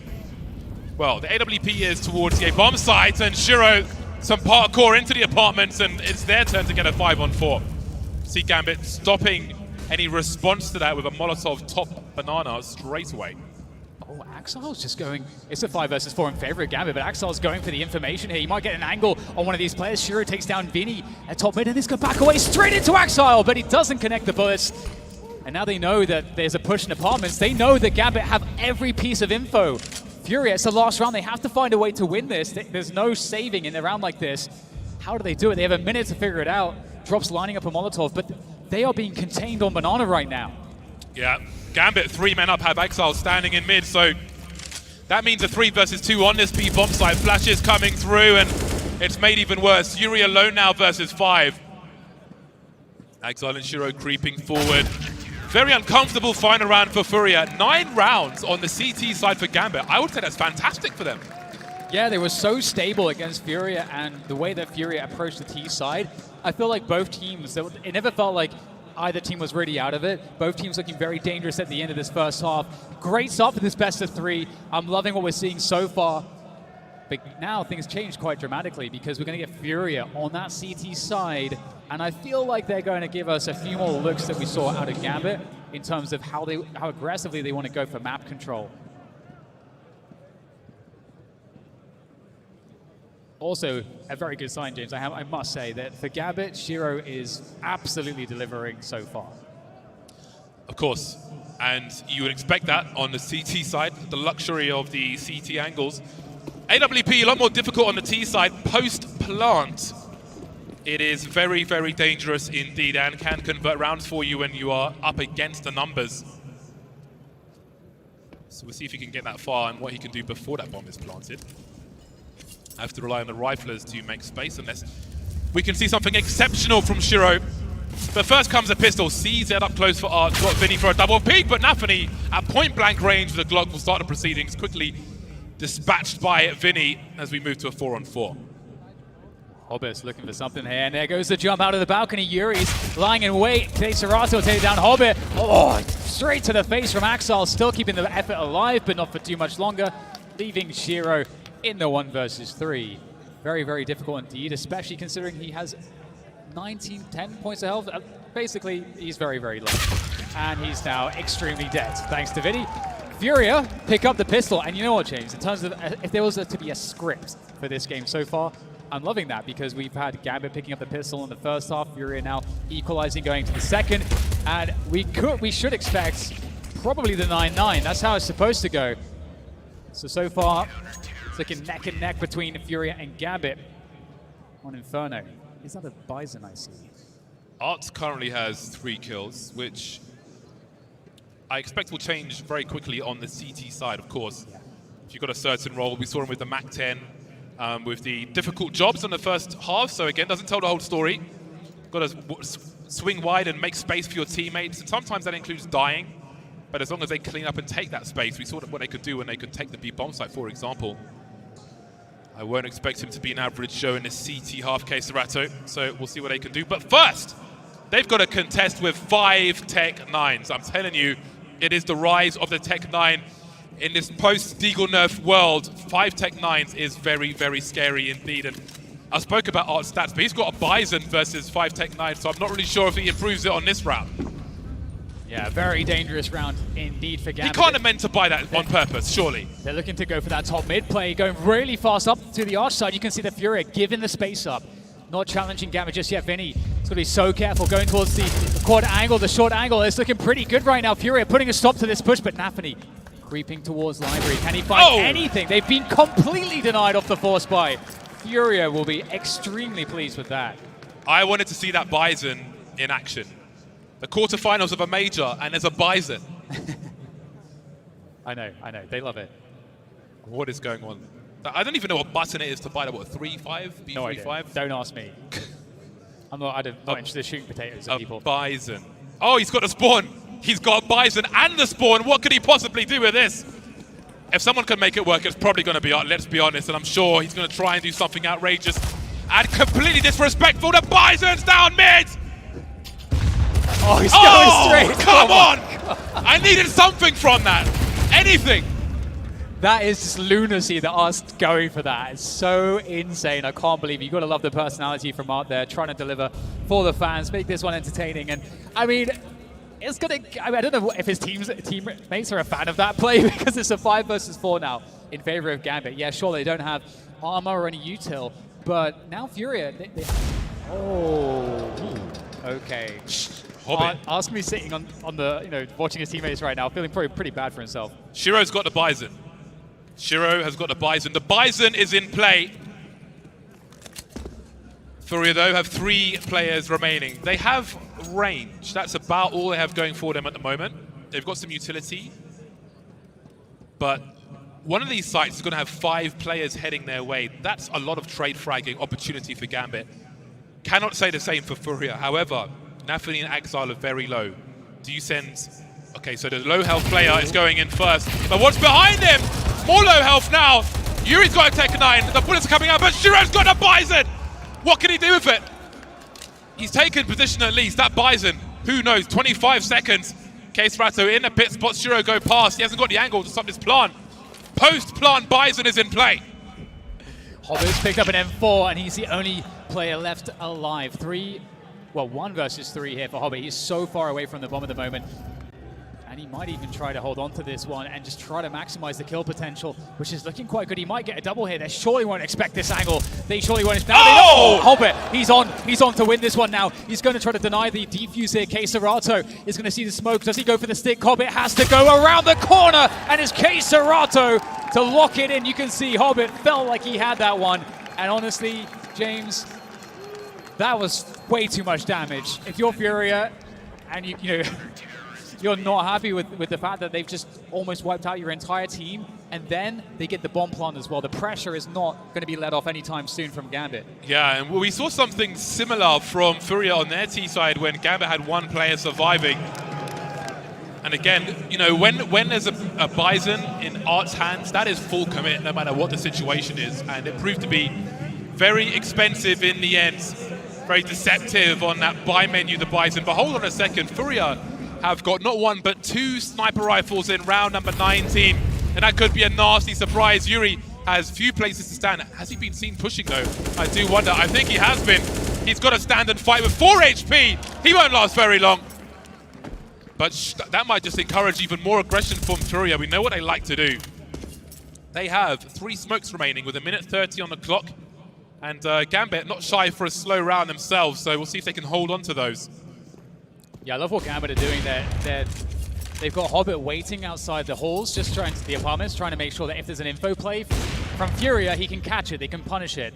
Meanwhile, the rest of his teammates taking control towards Banana. So FURIA absolutely in a horrendous position here. Cannot save them. Will he get the opportunity to? He's not trying to slow things down here. There's the flash for the re-peek. Can he find anything off of this? They are definitely going to be challenging this angle. Can Art deliver for the team? This is such an important moment to get a kill out of this one. Trying to anticipate the jump, trying to find the frag. Oh no, he's shot between 2 players, and in goes Gambit to that B site. You see that smoke was trying to suggest that 2 players were on Banana, but by the time he got taken out, didn't slow them down too much. They will focus on the site now, but they have taken position, which means that FURIA are going to try and hold on to what they have. Anything more would be throwing good money after bad, and it will be Gambit taking this 10th round. A very difficult beginning to this round for FURIA. Losing a player, pushing in the apartments. 9 HP before he could even peek Yuri. Of the 2 AWPs, only 1 exists at the moment, and Gambit are maybe on the hunt for a little more. But again, just a small detail there with that Molotov by the sandbags, a very fast smoke grenade. So hey, if Art gets a kill there on Banana, Gambit don't know if anybody's around or behind that smoke or not, which makes it even harder. Didn't go that way on this occasion, and Gambit will move to 10. Yeah, that kill from Art is absolutely everything for sure. And it's tough sometimes to connect those ones. And Gambit, 10 rounds now against the 9 of FURIA. And they're looking pretty good. Right now we're seeing some of that aggression from FURIA early on, but it does seem like Gambit are quite ready to deal with that. Throughout this entire matchup so far, you can see how aware and stable Gambit are when it comes to these moments of just keeping the round in check, making sure that they're able to set up traps as necessary, making sure that they're always able to counter what FURIA are doing. And it's, oh, this is a huge round. 2 AWPs coming out from FURIA. They are really mixing it up here. How is this one going to work out? We've got kxgo looking to go aggressive there, denied because of the util. Look how much fire is on Banana right now. Massive battle of utility. 3 players here for FURIA to try to hold on to this one. And surely we'll get that reset into top mid take from Gambit because they've given up position here towards Banana. Yeah, second round with double orbs for FURIA. Didn't really get off to the start they were looking for with that early 4 versus 5 previously, but they are not in a similar situation on this occasion. You can see they will take half of Banana for now, and Gambit will look to head towards the same bomb site. Hobbit creeping in the apartments already. Very decorated Hobbit. Strong addition to this team, and Yuri's hungry for something, but of course FURIA, they're not going to chill for too while. They've barely got any chill. Hobbit will be delivered in the hands of FURIA in those apartments, and now kxgo's waiting for the swing, misses the jiggle, but Vinny's had to clean up. Seen a bomb, rang the bell of Nafany as well. This has gone from good to great for FURIA, but they've got to find more. We can see Axel creeping through that smoke, and you've got to wonder about the scope. Finds out before it goes the other way around. Vinny's on fire, in the flames, not sure where to go. And how is it turned around into a 3-on-2 for Gambit? They've got kxgo creeping on the site. Down he goes, leaving drop in a 1 versus 3. This round has collapsed for FURIA. Yeah, the double AWP pickup as well. It's an expensive one to lose and drop. Is he able to salvage one of them in Arch here? We can see this was Art's AWP. He's going to be able to steal that one away. But yeah, they'll be absolutely gutted because they had so much going for them there, FURIA. In the round, it did look like it was a complete shutdown. And Gambit seemed honestly stuck around Arch. Huge pickups by them. And again, FURIA, they need a little bit more here. They're just a little bit more. Gambit have Overpass as the second pick of this series, which is a map that FURIA have beaten Gambit on before at the last Premier Spring Showdown, 16-14. But they won't want to give up Inferno, and it's looking difficult for them. It was looking difficult early on for Gambit on their CT side. The same can be said for FURIA, perhaps even worse. Again, if you're joining us late, both teams have split pistols. They've both won their CT pistol. 11-9 now to score. Hero AWP in the hands of kSerato. We've had 2 rounds of double ults for FURIA, and they haven't really hit the mark, haven't really given them the chances they were looking for. Uh-oh. I'm so afraid for kSerato here, James. Shiro's, again, this has been the theme for me. Gambit just seem ready. They're ready for the kinds of plays that FURIA make. Oh, kSerato trying to get a little hop over the smoke. He's been spotted going for the play. Again, Gambit ready for everything right now. It's going to take some really crazy shots. There's the pop flash. Drop, can he connect? No! Inters takes him down. Axel's going to push forwards, looking for the entry. He will get it, and that's a very open B site. The smoke goes through, and that means that kSerato has no way to do any further damage in this round against Gambit. And once more, the AWP will be carried through to the next round unless Gambit go hunting. And they definitely, I'm sure, are thinking about it because they've got enough money to take some losses here. They are already spreading out to find that orb. The chain flashes, I mean, it was only a USP, but the chain flashes on that B-bomb site were really impressive by Gambit. And again, with more full buys coming through for FURIA, those chain flashes are going to be a real problem in the rounds to come for them to try and hold down these bomb sites. But again, maybe FURIA will take the fight as they like to before that happens. And it will show that it's going to be so important to hold down that banana area for FURIA to stop that from happening. DNA all over the fountain. Someone get the chlorine. And there it is, 12 rounds now on the board for Gambit against the 9 for FURIA. So FURIA, after that opening pistol, they've not really found the success. Going into the proper gun rounds, Gambit, it's just a story of their successes. AWPs for Shiro and also for kSerato in the camp of FURIA. Once again, picking up that MP9, and I'm honestly looking forward to seeing the kinds of shenanigans we're going to get from Art as he moves towards Banana. Yeah, he's taking one for the team with the weaponry on both sides. And again, Banana will be important. See how much more utility is dumped there. HE's towards the tree. Many, many moons ago, you could be boosted into the tree on the older Inferno. And it was nice to sit there like a pleb, doing nothing to contribute really to a round. I miss that. Look at the pace now from Gambit. FURIA gambling on this little porch setup. kSerato looking after Boiler. And effectively the double elevated peak for any players coming up top mid towards that short position.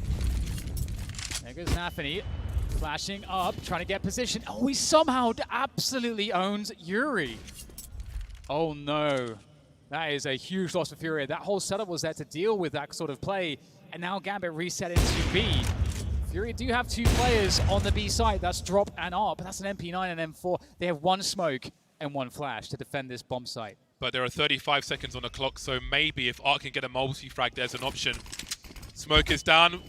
There's a counter flash as well, or a team flash. Not sure which one, but Art, his position is really important. 25 seconds, and they're rotating away. Nafani's been creeping in the apartments this whole time. He has the sound cues here. FURIA did this themselves, and it's going to happen to them at the hands of Nafani. Had to be looking for that one. And it just goes from bad to worse. Everybody falling to FURIA, one after the other. Fell for their own trick on the A bomb site. With the dying seconds, Gambit plant 5 players up. FURIA have got to find a way into this half. That's so unfortunate. I don't believe that Nafani had any idea that kSerato was there in the pit position. If kSerato kills Nafani, I think the round is over for Gambit because I think kSerato will be able to hold the line and delay the plant long enough that the round would have been won for FURIA. So some of these, it's coming down to these marginal spots where one shot makes the difference. And that is a tough one to swallow for FURIA. Can they hold on to these guns? They need them. Drop as another player. It's the pit still coming through, and Drop goes down to Shiro. And that is a full wipeout for FURIA. They've lost everybody, and they've got very little money left in the tank for this round. Gambit looking like it is smooth sailing on Inferno on the second half. Yeah, I haven't really seen a competitive round, I feel like, from Furia on their CT side. Art still has 3 kills. We need to stop seeing the MP9s at this point, I think, and see more full buys and rifles. But as I say that, it's 2 MP9s, so it's getting even worse for Furia as Gambit head into the clutch rounds here. 13-9 now, 3 rounds away from taking Furia's pick. And I can not really remember an advantage for Furia in this second half, outside of the pistols, of course. An AWP, some bits and bobs, if you will. Waiting for that first peek off Furia. We'll see if they creep forward. Gambit have been dismantling them. Oh, there's a retake set up here, James. A pop flash. Will the timing work out? Oh, kxgo with the whiff there. Artho with the flash. Can he make better of it? Yes, he can. He takes down the first player. Is there cover? Indoes has to go deep, but Art will deflect him, and they've held on to this one. We talked about them not having any advantages in recent memory, but here's one. But fast response. Gambit straight into the A site. Can they close the distance? Yes, they can. Hobbit with that opening kill makes things very hard here for Vinny, but he's going to be able to hold on with the MP9 just barely. But navi with the trade makes life complicated. But Furia, they finally have the players in position. And Shiro against 3. He's only got 40 seconds to do this. I think he realizes where that smoke has come from. He might be able to jump up, indeed. He knows it. He could jump up onto the site. Maybe take a close duel with 30 seconds. Try and one-shot with the Tech 9. You can see him jiggling forward. Drops. Oh, my days! Drop had to have seen him first. Now he's got post-plant with an AWP. And that spells trouble for Furia. Smoking off a choke point allows him to reposition Scopes in as he moves forward. An aggressive angle on Banana. kxgo has no idea where he is. You can see them waiting now. They don't have a kit, these players. I'm not sure if there's one on the site, but they've got to find him soon, and he could be anywhere. One wrong move, and it's a 1v1 versus the AWP of Shiro. Oh, creeping forward! How on earth has he won that duel? Wow. Wow, I was so afraid for Furia there. Shiro is like the last person you want to be up against in that position. Furia, oh man, oh, what a clutch shot. And that is going to keep them alive in this one. Had they lost that round, they would have been in so much trouble, but they still have a very good shot of turning this one on its head. Short, 3 rounds behind. You know, you've got Gambit on those 13 rounds, but the economy is back in action here for Furia. They've got way more utility. If they want to take position aggressively, early, they have the option to do that. But Art in this round was a savior for Furia. And finally, they've got something to cheer about. They were quiet for a while, and this half has been somewhat depressing for them, I think it's fair to say. But with that one round from Furia, they're 3 behind Gambit. They're at double figures. There's some signs of promise. Hello. Vinny looking for 2, but Hobbit will be there to trade. navi and Vinny have been working together around these apartments to cause all kinds of problems. And hold on a second.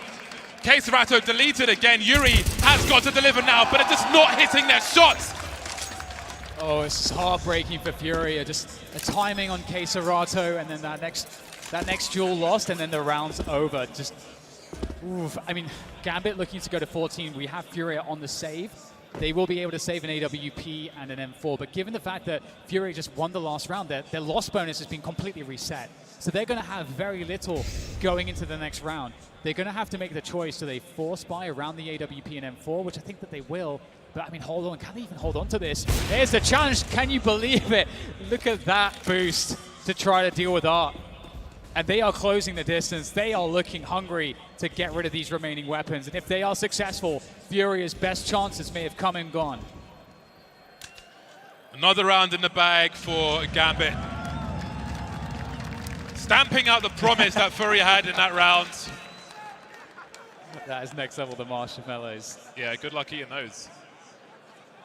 Gambit 2 rounds away from this first map of the series, the pick of Furia, Inferno.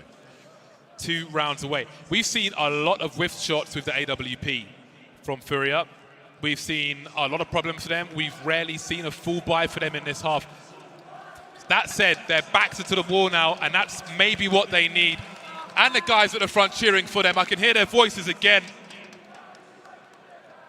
Timeout has come and gone. It has to be now for Furia. It has to be now. I can't really add anything else to that, James. That is it. That is the very point. It does have to be now for them. They've got to find something. So far, we've seen the heroics from Art in very needed spots. We need to see that from the rest of Furia as well. And Gambit, they are looking so confident at the moment. We've got what looks to be a very aggressive take around Banana here from Furia. Not too much to really contest with this on Gambit's end of things. They're happy to kind of wait out the initial util. Now the question is, do they want to play against this deep Banana smoke, or do they want to just take top mid? Because you've got only Vinny here, so the top mid take is certainly for free right now. navi, oh, he's pinned him down. There are flashes though, there's a smoke for Vinny. Oh, can he stay alive here? There goes the HE. Serato with the protection. Vinny's still stuck in his coming position. The smoke goes off to extinguish the flames, but he's stuck. There's a gap there, they know he's still there. Art repositioning, but that can surely be heard. That rotation can surely be heard. They'll put him out of commission with a smoke grenade for the time being, and I wouldn't be the one considering trying to push through that. A take of Banana, but at the same time, Hobbit is either Hobbit or it's Nafany, one or the other, still causing problems on A, leaving only one player on B. We talked about heroics. I mean, I was going to say if they're going to be as the 1v3, the drop needs to execute, but in fact, 40 seconds to go, and Gambit actually looking to rotate back to the A site. They have that forward position on Hobbit, and he's probably picked up some audio cues for information for where these defenders are. And this pit site setup from Furia is extremely common. So we'll see if Gambit have utility left to deal with this. There is a Molotov smoke. HE's basically everything they need to dismantle this setup. Yuri, he's got to be absolute. I mean, they both have to be perfect on this defense. It's so important here for Furia. Yuri takes down one, has to hold on against that Molotov. Vinny picks it up as well. They're doing a great job here. Furia, they need this so desperately. Flash against the wall. The peek comes through from Vinny. It doesn't work, but Yuri steps up to the plate. And now it's the desperation plot from Shiro. Oh, can he deny this? Yes! Yuri denies it. Furia staying alive here. Yeah, they win the round. Much needed rounds. There's money that Gambit don't even need with that bomb plant, which means maximum pressure. Furia will move to 11. They will save 2 AWPs, but again, they're going to be on the ropes. They keep Gambit off game point, which I think is good for the mental psyche. They're only 3 rounds behind. Again, this half has been terrible for them. It's been absolutely terrible, but even so, especially with the help from the pistol, they're only 3 rounds behind. Gambit taking a timeout as we look to see who can take the next round. And Furia have got it. They've just, like, I think half the problem for them really is just hitting their shots. They've had to jump on them with the AWP angles, and they just haven't hit their shots. But also the apartments, Nafany and Hobbit in the apartments are a massive can opener for Gambit, which Furia have not been able to deal with. They've tried to go into the apartments, try and get an early kill, but the trade frag is normally there. 4v4, minute 30 on the clock, advantage T's. Furia just can't get the upper hand with regards to Nafany and Hobbit in the apartments in these rounds, and that's causing them all kinds of problems, along with all the duels that are going the way of Gambit. Yeah, absolutely agree. And I mean, in that previous round, we at least saw huge moments there from Yuri and Vinny on the defense. Great stuff from them. We're starting to see Furia power up a little bit. So we'll see what can happen here. We've got Art on the AWP as well. It's a normal 2-3 splits set up here for Furia. Art is on Banana with that AWP, and Gambit looking to go for that apartment stake here. We'll see what they're able to find. There is some counter utility to slow things down. Oh, we actually have Furia possibly walking down Banana, but Shiro with that aggressive smoke, I think, has deterred them from going any deeper. Serato is going to get flashed off. Vinny will have to hold. He's spraying through. Can he find one? Axel's looking for it, and he's absolutely punished. Vinny. That is absolutely crazy. Art doesn't really have the angles now. I think he's been hurt by Axel, going for the flick, and it falls apart again. The quick scope not there, the position not there. 5-on-2 surrounded. They won't get a chance to save if Gambit win this round. Or will they? There's a rotation as they're looking to split the B bomb site now, and there's more angles that Trot doesn't have. His silencer has conceded his position, and surely his execution is nigh. There's going to be DNA all over this area, and it's all Furia DNA, and again, B is lost, A is being lost at the same time, all the weapons, all the money being lost for Furia as Gambit heads to game point. And there it is, Shiro takes Yuri down. 15-11, Gambit looking good for this one. Furia needs to elevate themselves Once again, Gambit just getting the better of some of these fights and snowballing the remainder of the rounds. What do we have here for Furia? Very little. Famas, MP9, CZ, Deagle. I mean, this is a very rough look for Furia. How do they win this one?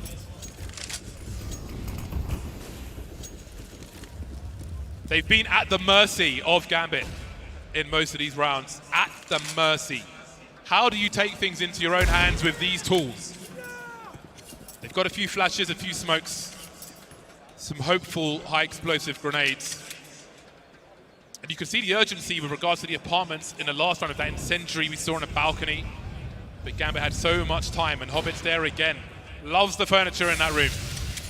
And Gambit know that this is a force buy that's going to look pretty wonky, but we'll see a top mid take into the stack here against Furia. If they're going to have a chance, it's like this. Smoke goes down, there's no trade for that, and that gun is probably recoverable as well.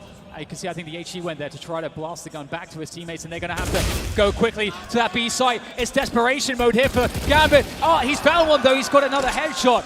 Oh, and now there's just 2 players left for Gambit, 2 versus 5. Can they find a way to turn this around? They've got some retake util. They'd love a molly, don't have one. Love some rifles, only got one. No kit, would love some of those as well, but they've got the numbers. Inters gets his bell rung immediately. How he's alive, I don't know. Only Inters and Shiro now as Furia try to do what they can. Shiro left and right. Inters still alive. The crossfire is still up in the red now. Inters 3 more to find. Can they get on the bomb in time though? Is there time to defuse the bomb? I think there is. Furia are still alive. I don't know how. I mean, they're hanging on the edge of the cliff right now, trying desperately to climb their way back up. And it's just always the way, isn't it? It's just sometimes the most unlikely rounds are the ones that you win and start back up that momentum. We'll see if Furia can get any of that momentum. It's buy upon buy from Gambit. It's unrelenting amounts of cash that they have to throw at Furia in these remaining rounds. I don't know how they've squeezed out the buy they have, but they've worked some magic. Furia. 2 AKs will certainly help. In round 28, you have to wonder if we're going all the way. I'd love to see it. And I'm sure the Brazilians at the front as well would love to see it. They've come a long way to see Furia succeed. And they need this overtime. No AWP now for Gambit, 5 AKs. But again, they go to their favorite place, the apartment, to harass Furia later on. And it's a more passive opening here from Furia. Gambit, on the other hand, we've got Navi just very deep on apartments already at quite an early timing. Could catch a rotation here through these site positions, but with that said, looking at it, we have Furia just holding. And they're going to bring a rotation. We've got Art, he's made his way across. Can he be the hero once again here for Furia? Smoke goes away and Art picks up the kill. 5 versus 4, what do Gambit respond with as they look to take top mid control? Art was creeping on Speedway back towards the B bomb site, but surely csgo hears some footsteps here. Not showing just yet out there on an island on his own. Are they going to check for him? Library's open for now, and there's concern for Gambit. Down goes Shiro, and it's even more. The bomb spotted as well. 5 on 2. Hold on a second. Furia are coming back. Amazing stuff from csgo. Hobbit, last player standing against 5. How much damage can he do? Absolutely nothing. csgo is coming alive at the perfect moment. It couldn't be any later, but he is needed. And that had to be just solid communication. You saw him in that cubby. He's in a position where obviously he doesn't want to allow the opponents to clear him methodically. And Furia, they must have called to him the timing to peek there, because that was absolutely perfect. Just perfect timing. And we have money still in Gambit. They have 3 MAC 10s. Can Furia survive against the MAC 10s? If they can, and there's no bomb plant, Furia, I think, are good for the overtime here. But there goes the fast banana take. Art trying to hold here. Drop, takes down 2. There's another one. There's only 2 left here. Gambit getting absolutely wiped out. Maybe OT is a reality after all. Gambit are sent tail between legs. Back down banana without the bomb. That's exactly the round Furia needed. A perfect storm, a struggle in the second half. But now there's a chance, a force buy from Gambit. They'd be hoping for a bomb plant at the very least. The loss bonus is middling. It kind of sucks at the moment. And so does a 2 versus 5 with an AK and a MAC 10. They could try and do some damage if they can. Depending on who they kill, there'll be full buys anyway, I feel like. And then there was one. And again, let's not forget that bright lights of this stage are being seen for the first time for many of these Gambit players. This scene, this atmosphere is alien to them. And you start to wonder if it plays a part. With this save, it's going to be interesting, the buy that we'll get. Oh, that's a huge frag to get from Shiro. But the question is, can he actually stay alive? There's 40 more seconds. They know what Shiro is. He's very weak, only 3 points or 2 points of health. Yuri, if he just gets the one bullet, but can Shiro be quicker? He's beyond the angle. Oh, and he's done it. He's taken the AK from the hands of full Shiro. spray. I wonder, James, what the buy is going to look like here, because we're going to go into the last round of the last half of map 1. They've done some calculations. Axide and Hobbit have got 67k, so this is going to be a dangerous buy. I mean, even if it was Tech 9s, that would still be a dangerous buy, but this will be even more so with the AK-47s and the Galil for Nafani. But I do wonder if that Galil will make the difference with the apartment's presence. Who lands a headshot first? Flashes towards second mid to suggest something. That'll slow Gambit down later on. Near the Gambit crowd now starting to sing their name. See if he'll give them the encouragement they're looking for, and Furia better be loud as well. I love that play from Furia because it actually suggests that there's 3 players playing very aggressively towards apartments. So you can see, like, with that flashbang, it's like there is going to be a balcony peek or something like that. So look how much time is killed, where you can see Hobbit now is having this. He has to expect basically every type of setup here. He's checking for everything. And in the meantime, we have Gambit moving up for that B control, the banana control. And Furia, after that initial show of fake presence towards second mid, they are extremely passive here. They're playing for the late game in this round. Well, I think they're trying to bait Gambit to go into the B site here as well. Oh, big nade. Very big nade indeed. But can they keep those chain flashes coming? Gambit have been good with them before, but Drop has the angles. Kserato, he's got to be real careful. Art, what are you doing? Kserato, that distraction from Art, the sacrificial lamb. 3 on 2 for Furia. As they look to plant the bomb in the elevated position, so any spray was not going to work out, but Kserato will have position. How's he found Anthony? Hobbit's alone now. He's got so much to do that. This is insane. Hobbit. 3 players to work against as he takes a position that he is going to be committed to them. There's nowhere to fall back. He is so committed here. As soon as they spot Hobbit, he could be done for.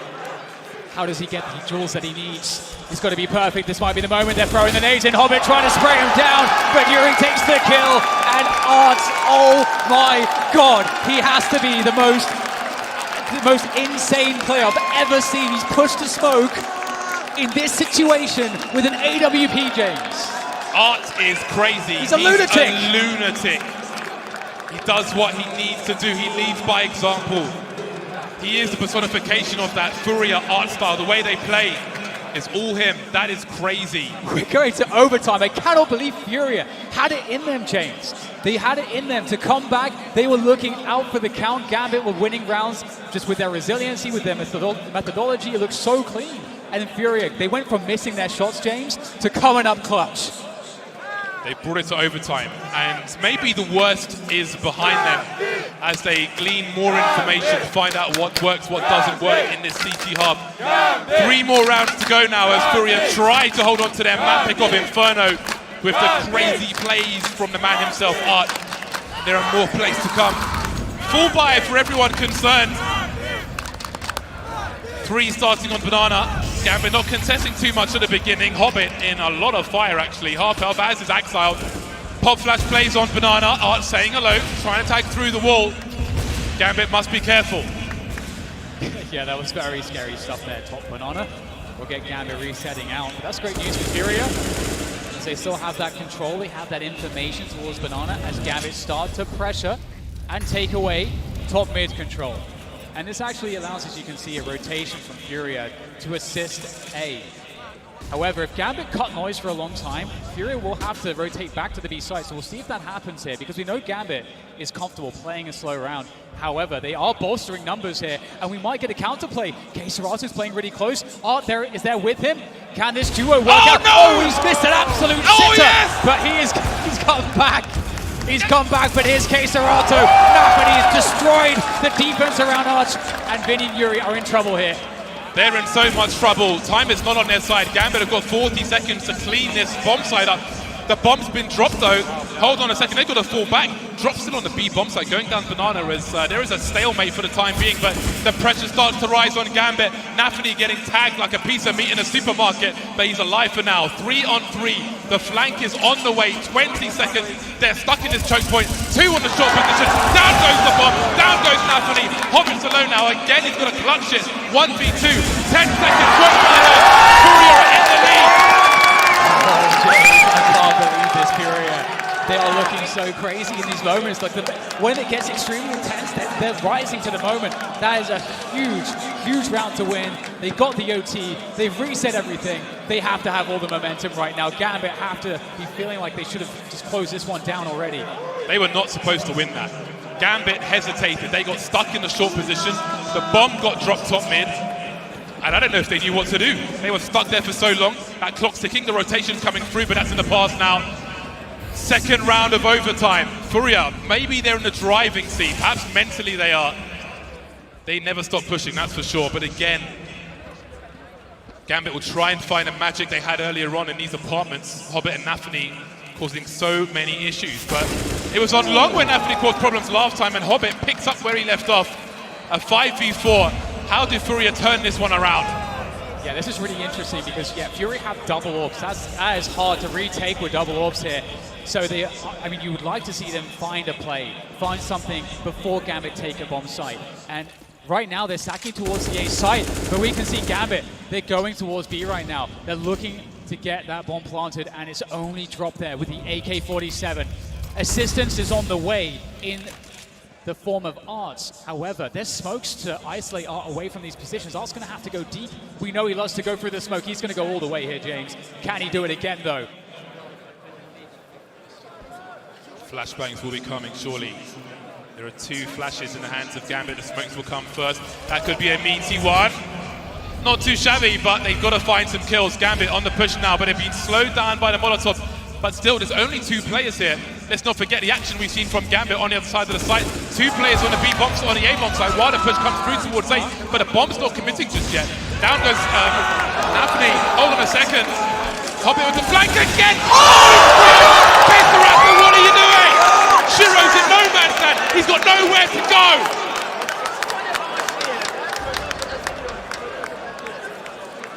They tried again. They tried again with that rotation. So much action, the bomb was at the feet of the B bomb site, trying to make it happen from the apartments again.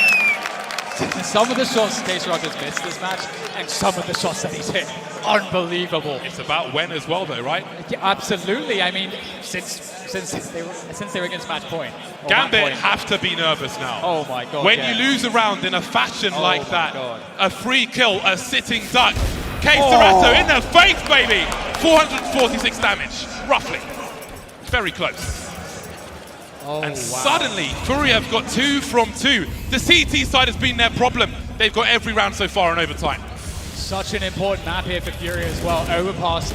Gambit are undefeated. They are undefeated on Overpass. FURIA would have to destroy that amazing achievement in the next map. We'll have to see, but for now, can they pick this one up? Can they close their advantage? Gambit, are they shook from some of these insane plays that we're seeing out of FURIA, or can they make it look better for themselves? Ooh, that's a difficult one. Art now getting the damage in. The confidence here from FURIA. Drop finishing. Oh no!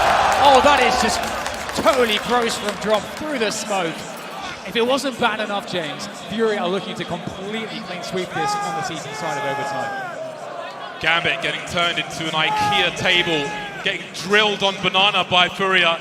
5 on 3 to take 3 from 3 in this overtime. And he's not ready, he's not finished just yet, Art. But he won't be successful there. And turning around that Nafany from A to B is going to keep them in this case. Serato, though, keeps the numbers even. And there's a flank. Hold on a second. But look how slow Finney's going. Who's going to be ready for what? Hobbit. Oh! It just leaves him. This is the problem, though, isn't it? Because there's no awareness of Hobbit's position. Gambit! Gambit! Come on! There's nothing really they don't. The first OT here. Oh, Well, I mean, that's something, James. They needed something. That's a great flank there from Hobbit. But, I mean, Art is a crazy ride, man. I want to get off. Like, they got us. I mean, the highs are super high, the lows, sometimes. The fact that he's pushing aggressively with the MVP there, he is something else. Yeah, that's the Furia crowd we want to see there. Super happy now. Again, a very difficult half, but that could have been 3, and I really feel like Gambit have got to be feeling the pressure. It's fair to say that the CT side was the hard part for Furia. They started off well on their T side. We'll see if they can continue their momentum. This is the pick of Furia, the first map of this series, and they are fighting for it tooth and nail. Yeah, sick entries there from Navi and Hobbit there with the lurk, with the late lurk to just put it all away. Gambit have given themselves something to work with as we switch sides here in overtime. Overtime's an major. You wouldn't want it any other way. Now Furia. Vinny there on the apps take. And we saw Gambit in regulation. They played very defensively, very passive. And once more we've got Furia with that banana control. They're missing top mid control, but you've got a setup from Gambit at the moment to deal with that should it happen, which normally it would around that 1 minute mark at this point.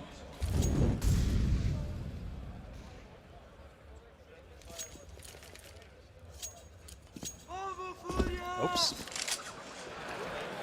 Excuse me. Again, Gambit in normal time, played defensively around A.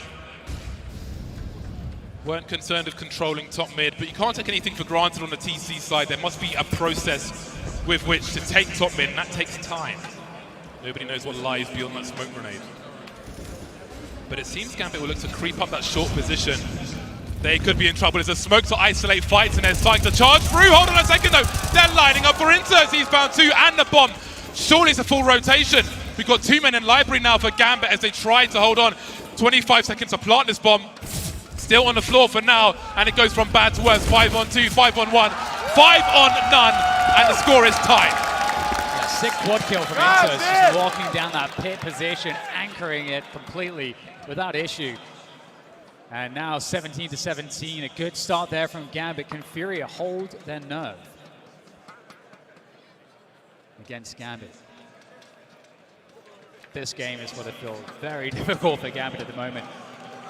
So hard to take down Furia. Every time you feel like it's time for them to go down, they just keep getting back up again. Oh, we've got a chef kiss.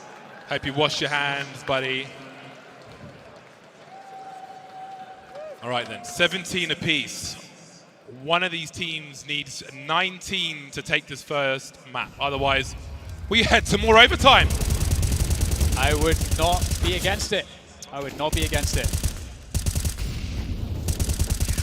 Oh, Inters, great stuff there from him. And into the next round we go. And of course, all the toys are brought out here by Furia. We've got AWP back on Arts again.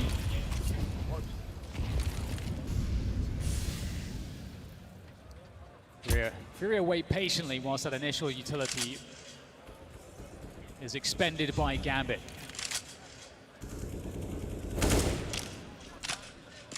Gambit pretty comfortable, I think, like you mentioned, to just hold a default setup that's very passive with just 2 players on A, and just happy to leave these guys to hold.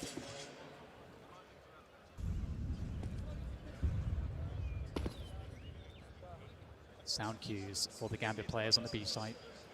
I know, but what does it mean? Oh, don't want to show too much flesh. Oh, I do wonder. Well, there is a minute on the clock.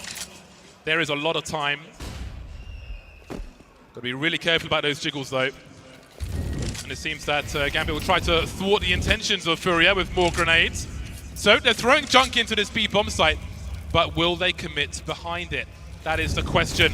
Gambit think maybe they will, and Molotov behind that smoke.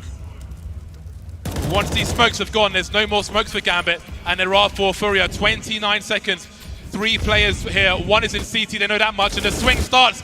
Multiple targets for Kesarato. He knows there are 3 around this B bomb site now, and they're starting to creep back towards the A bomb site. They don't know the information, they don't know how many, where these players are, but they know that there were 3 on B. Yeah, and Into's actually went out of the site. In the rotation, he's playing library. Can they find him in time? It's a great spray down. Axel from Pit as well is just going to take down absolutely everybody. Gambit with a beautiful defense once again. Furia, they just destroyed all that defender utility on B. Still were unable to get through. Forced to have to rotate. And again, Gambit. When it comes to these A-site holds, they are looking so phenomenal. Some support from faraway lands there. Many flags in this arena. Furia, again, it's going to have to be the hard way. 3 AKs and 2 Tech 9s, plenty of utility.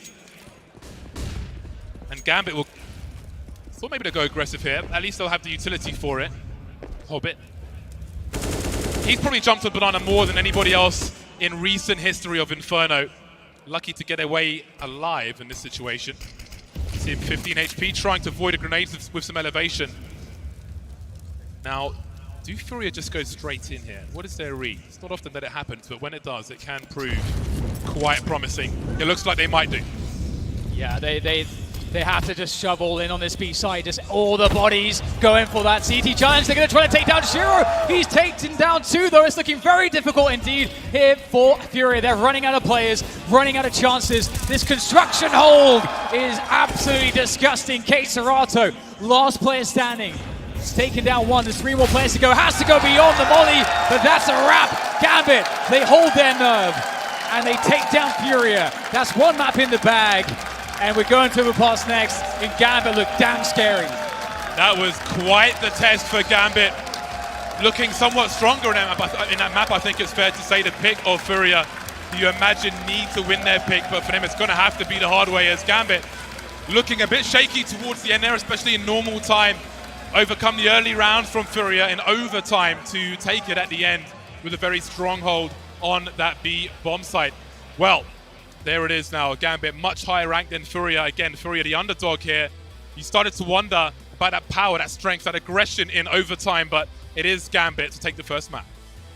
When you're playing against Furia, James, I feel like you do have to be world class, because the amount of ways that they find to unexpectedly throw a massive wrench into the works has to be quite difficult to be on the receiving end of. But as you say, the class of Gambit is just undeniable, and they managed to weather the repeated storms, the tropical storm that is Furia. So I'm super impressed. And going to map 2, though, there's more space for Art to do more insane things. So can they do it again? Absolutely. That's it from us for now. We'll be back for map 2, but it's over to Richard Lewis on the desk. Thanks a lot for that, James. Yes, they got a treat there. It was absolutely an insane game. And I'm just going to start by talking about it. I mean, there was a phrase Dan used right at the end where he said they held their nerve. Yeah, just about, actually. I wonder if Nafani's thinking about that interview now. Because let me tell you, that was a partisan crowd. So many people behind Furia. And they crumbled on a couple of occasions, Gambit, in my opinion. It shouldn't have gone to OT. You're absolutely right. And if anyone anywhere has any doubt that pressure comes into play for Gambit in that game, just rewatch the end of that game. Just rewatch the end of regulation. We saw Gambit 15-11, fully in control, having no issue whatsoever. Bungle around against pistols, and then the doubts started creeping in their minds. And you could see the execute were slower, the trades were slower, people started to fail. Their aim was shaky. I know, everything was shaky for Gambit. So, as much as we can talk about that, of course there is a reaction, but nerves were in that game. Oh, you got to also point out as well, like the way they were winning the rounds in the T side, they were dissecting the defense. They were completely outplaying, outpacing, out-aiming Furia in every department whatsoever. But then in the end, as you pointed out, Matthew, they kind of crumbled in the end. But credit where it's due. When it did matter the most, some of the hits Furia were trying, they were pressuring both those sides as well.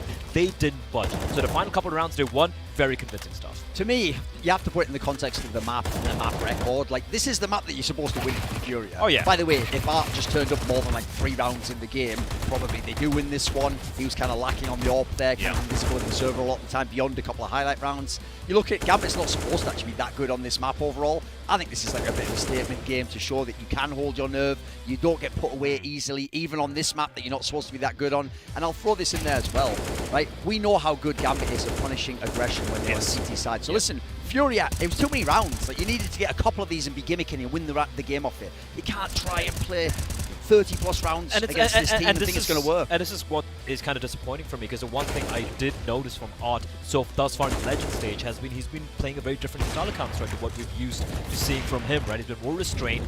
This was back to old school. That was a throwback, and I gotta ask, is it the right game for you to do that? I will say though, normally we had this whole discussion of, are they onliners? Would people play differently in their chair at home? Listen, they still do it on LAN though. You got to give credit to the Furia guys. They go for these crazy plays. That's absolutely true, and it is in fact a double-edged sword, right? If you try to play that aggressive, you try to rack up the knife at the very beginning, of course, if it works, it's amazing. It's a mental game. You have the crowd with you, and you can ride that momentum into the win. But when it doesn't work, then we saw Art struggling, and Duncan is absolutely right. He was absent for 95% of that game. He had a couple of moments where he had impact for us, but besides that, he was nowhere to be found. And if you see the scores here, you can't throw away almost 70 kills from Yuri and kSerato. Like, that is supposed to be how you win this map. And this is an interesting MVP choice. I mean, you know, I thought Exile did show up as well, but I guess the word why Hobbit has to be the MVP is impact, right? Absolutely. Think about his flank from the CT spawn. Oh, if you ever want to know what composure is, what experience is, Gambit at the time had lost 2 first rounds of overtime. They were facing a potential 0-3 in overtime. Hobbit is behind. He holds his nerves. He doesn't pull the trigger. He waits. He follows them. This is the kind of experience that this guy, the X Factor, brings for Gambit. And also the kill spread for the top 4 players on the side of Gambit, right? In a gap of like 2 kills or something. That's Gambit. Hobbit even having 10 assists in that game. So yeah, absolutely the MVP also because of the intangible. He was even though the IGL is Nafni, the fact that you have an experienced player like Hobbit there to just get you over the finishing line, deserved MVP. I mean, and just to sort of give some hope to Furia as we go into the next map, which will be Overpass, we'll be talking about that shortly. Yuri and kSerato turned up too. I mean, you know, you've got to hand it to Furia.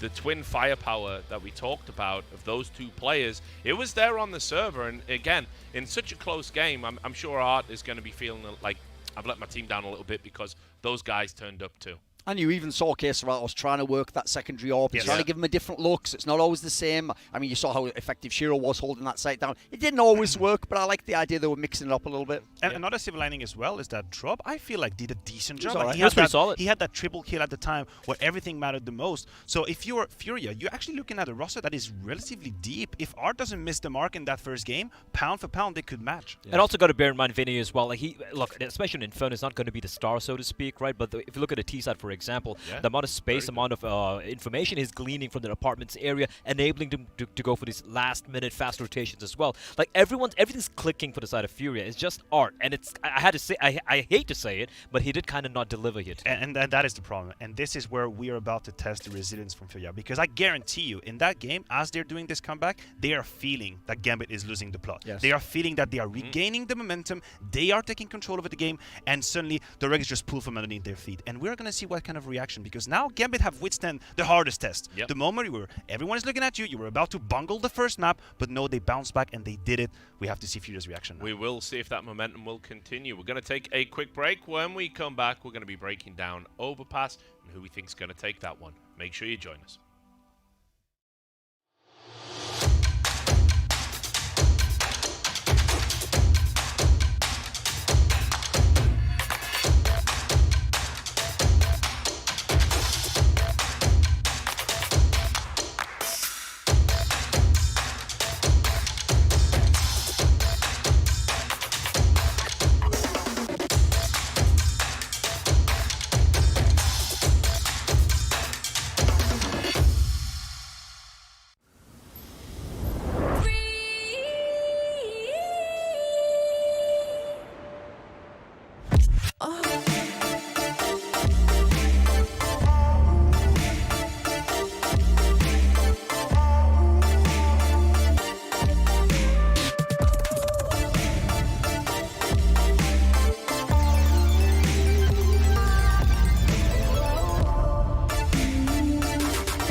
Your favorites will play soon. You hope for the win. Excited about the game. But something has changed.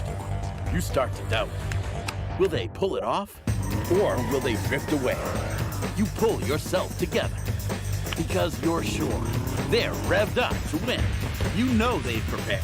They've picked the right course. And even when there's no chance, you believe they will win. GG Bet.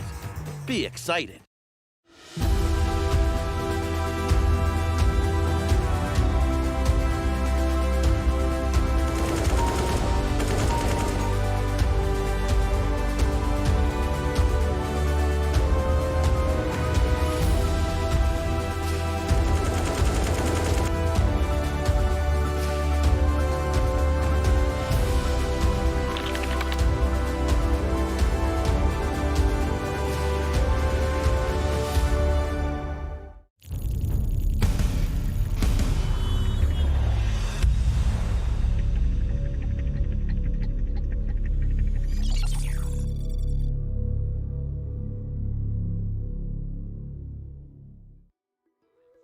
Welcome back. We just saw Gambit pass their first test, and now it is Furia's turn to be tested as we move into Overpass, and I'll explain why to the analysis desk. Obviously, they already know it because they're smarter than me. But one of the Achilles heel that Furia have traditionally had is their map pool. I always feel it's a little bit flimsy with Dust 2 being a permaban and then their Overpass results not being too kind. So as we head into Overpass, I mean, Gambit very much in the driving seat here. The trouble is, Infernal's basically what the guys from Furia main. They just play it all the time. Yep. And so in this series in particular, in this Veto, they had to win it. Traditionally, they need to win it anyway because, as you say, this is why you end up with a lot of 3-map series. They're not a team that has the deep map pool. Yeah, and that's the problem, right? Especially when you're going to be going up against like a team like Gambit, where their 4th, 5th, 6th worst map is still a map they're very comfortable on. Inferno becomes a must-win scenario, and well, they kind of missed a mark there. Yeah, that's the problem when you have this 5th player as a revolving door, Richard, is that you cannot actually work deeply on your map pool. You're basically just putting out fires after fires. You bring in someone else. You're trying to get him up to speed with what you're doing. Most likely, you're focusing on the map you're good at because you want them to feel comfortable. You want to find some success. So as a result, Furia don't have the deepest map pool. You go up against Gambit, which we know is an asset they have, you get punished. If you want to go on that Gambit side, by the way, this is how crazy Gambit is as a team, because we've all forgotten about it since Navi took the #1 spot. I told you that stat before their Vertigo games here, where they were like 30-3 over the year on it, which is like absurd anyway. Well, that's not even the map, actually, that they always pick. Like, actually, they were picking, like, Dust 2 against Navi. And then, so quietly, on the other side, where they've won the last 8 Overpass games in a row. Ridiculous. That's not even a map they pick into people, but they're doing it here because it's a direct punish to Guessing Furia. there was some big-name opponents in there, too. For sure. Yeah. I mean, yeah, that is the problem. I think you were saying before we went live, you know, the type of opponent Furia have even beat on this map. We're talking, like, you know, Godsend. I know. You know, it is a bit limited. It's not. I mean, it's not really the fault. It's not really the fault as well, right? You know, just playing in the NA. It's an element we have to consider. But we have to consider it as well, and the fact that they're even struggling against the likes of Godsend. I mean, nothing against the guys, but you know, Furia is supposed to be beating them much more convincingly. And again, the quality of opposition you have in the region, especially in a map like Overpass, which is a much more tactical map compared to, let's say, the likes of a Dust 2 or a Mirage for that matter, it's not painting a pretty picture. Now, what I will say is to try and offer some hope to the Furia fans, maybe people who just don't want Gambit to get through and potentially play Navi.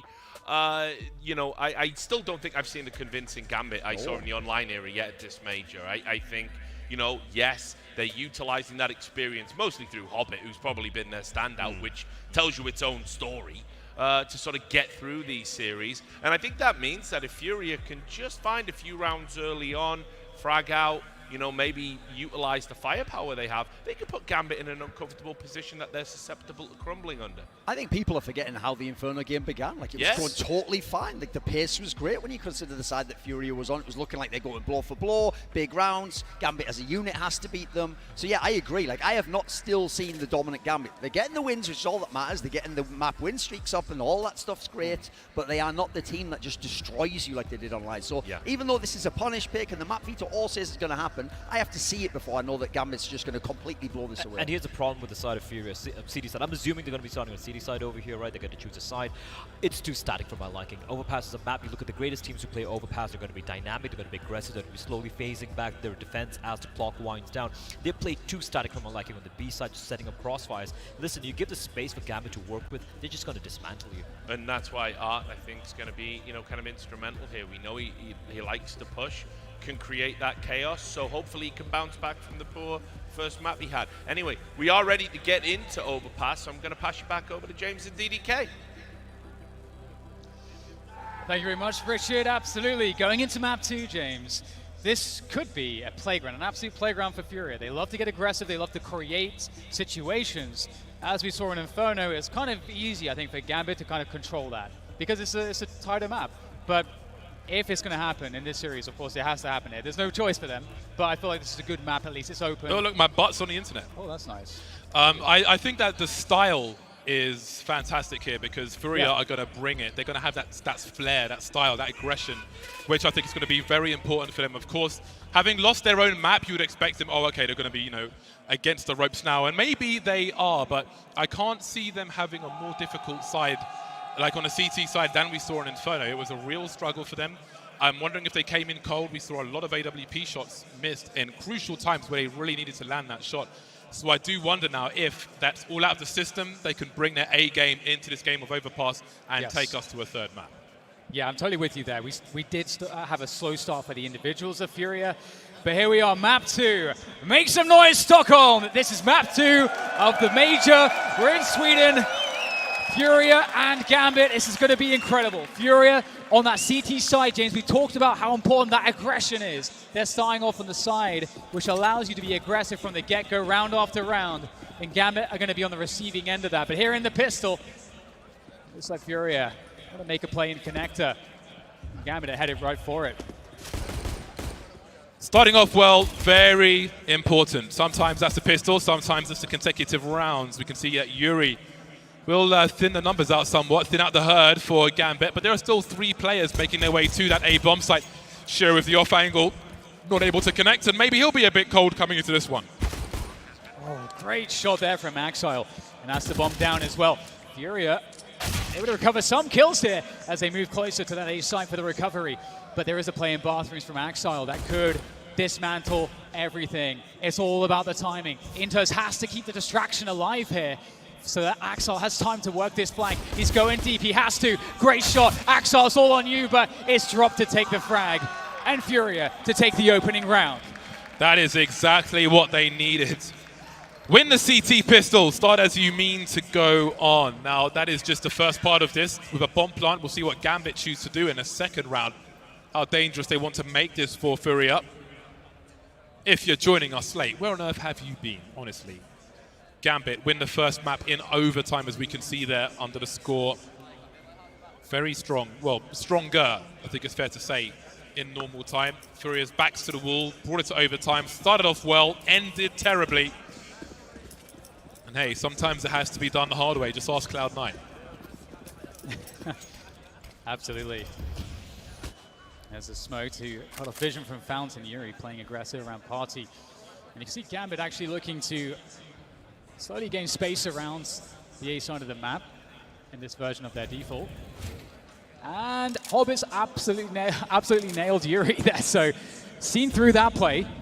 And that's a good start here for Gambit. Serrato looking to collect the weapon, if he can find it. Oh, it's outside of the smoke, so he has to stay on the scout. And Gambit just holding to see if there's a counterplay. There is not just yet. And Vinny, he is stuck here in connector. Yeah, it's a nervous position. If you don't have info short B, it's hard to rotate out, especially as time creeps on. No one checking it yet, so we'll see if he has a part to play later. For now, Art's moving forward, scope in tow with that org. But be careful behind that tree now. Potentially lining up a flashbang, not gonna happen. Vinny's activated in connector as well.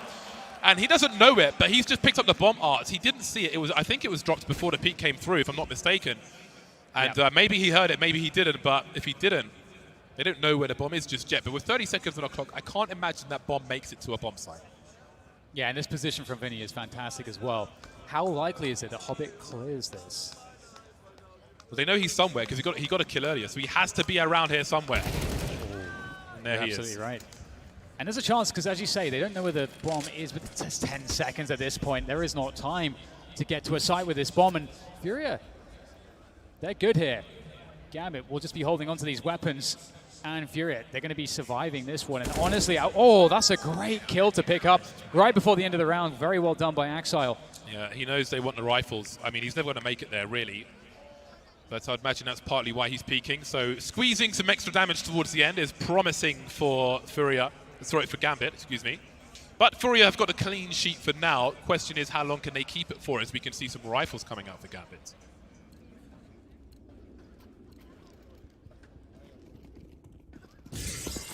So once again, we should expect Furia to throw that forward utility. We have the Molotov there, the incendiary for T-Ramp. Slow things down, force out a smoke, but actually, they don't have to use a smoke there. They are going slow anyway, so they are able to hold on to that single smoke that they have. Inters is holding on to it. He's going to toss all of his util. Of course, a limited round for Gambit. Going for the force spy. Going to make Fury aware of that connector presence that they have. That will be heard by Drop. Gambit slowly walking up A long here. This is not going to be spotted for some time for Furia. Will they get the information they need in time?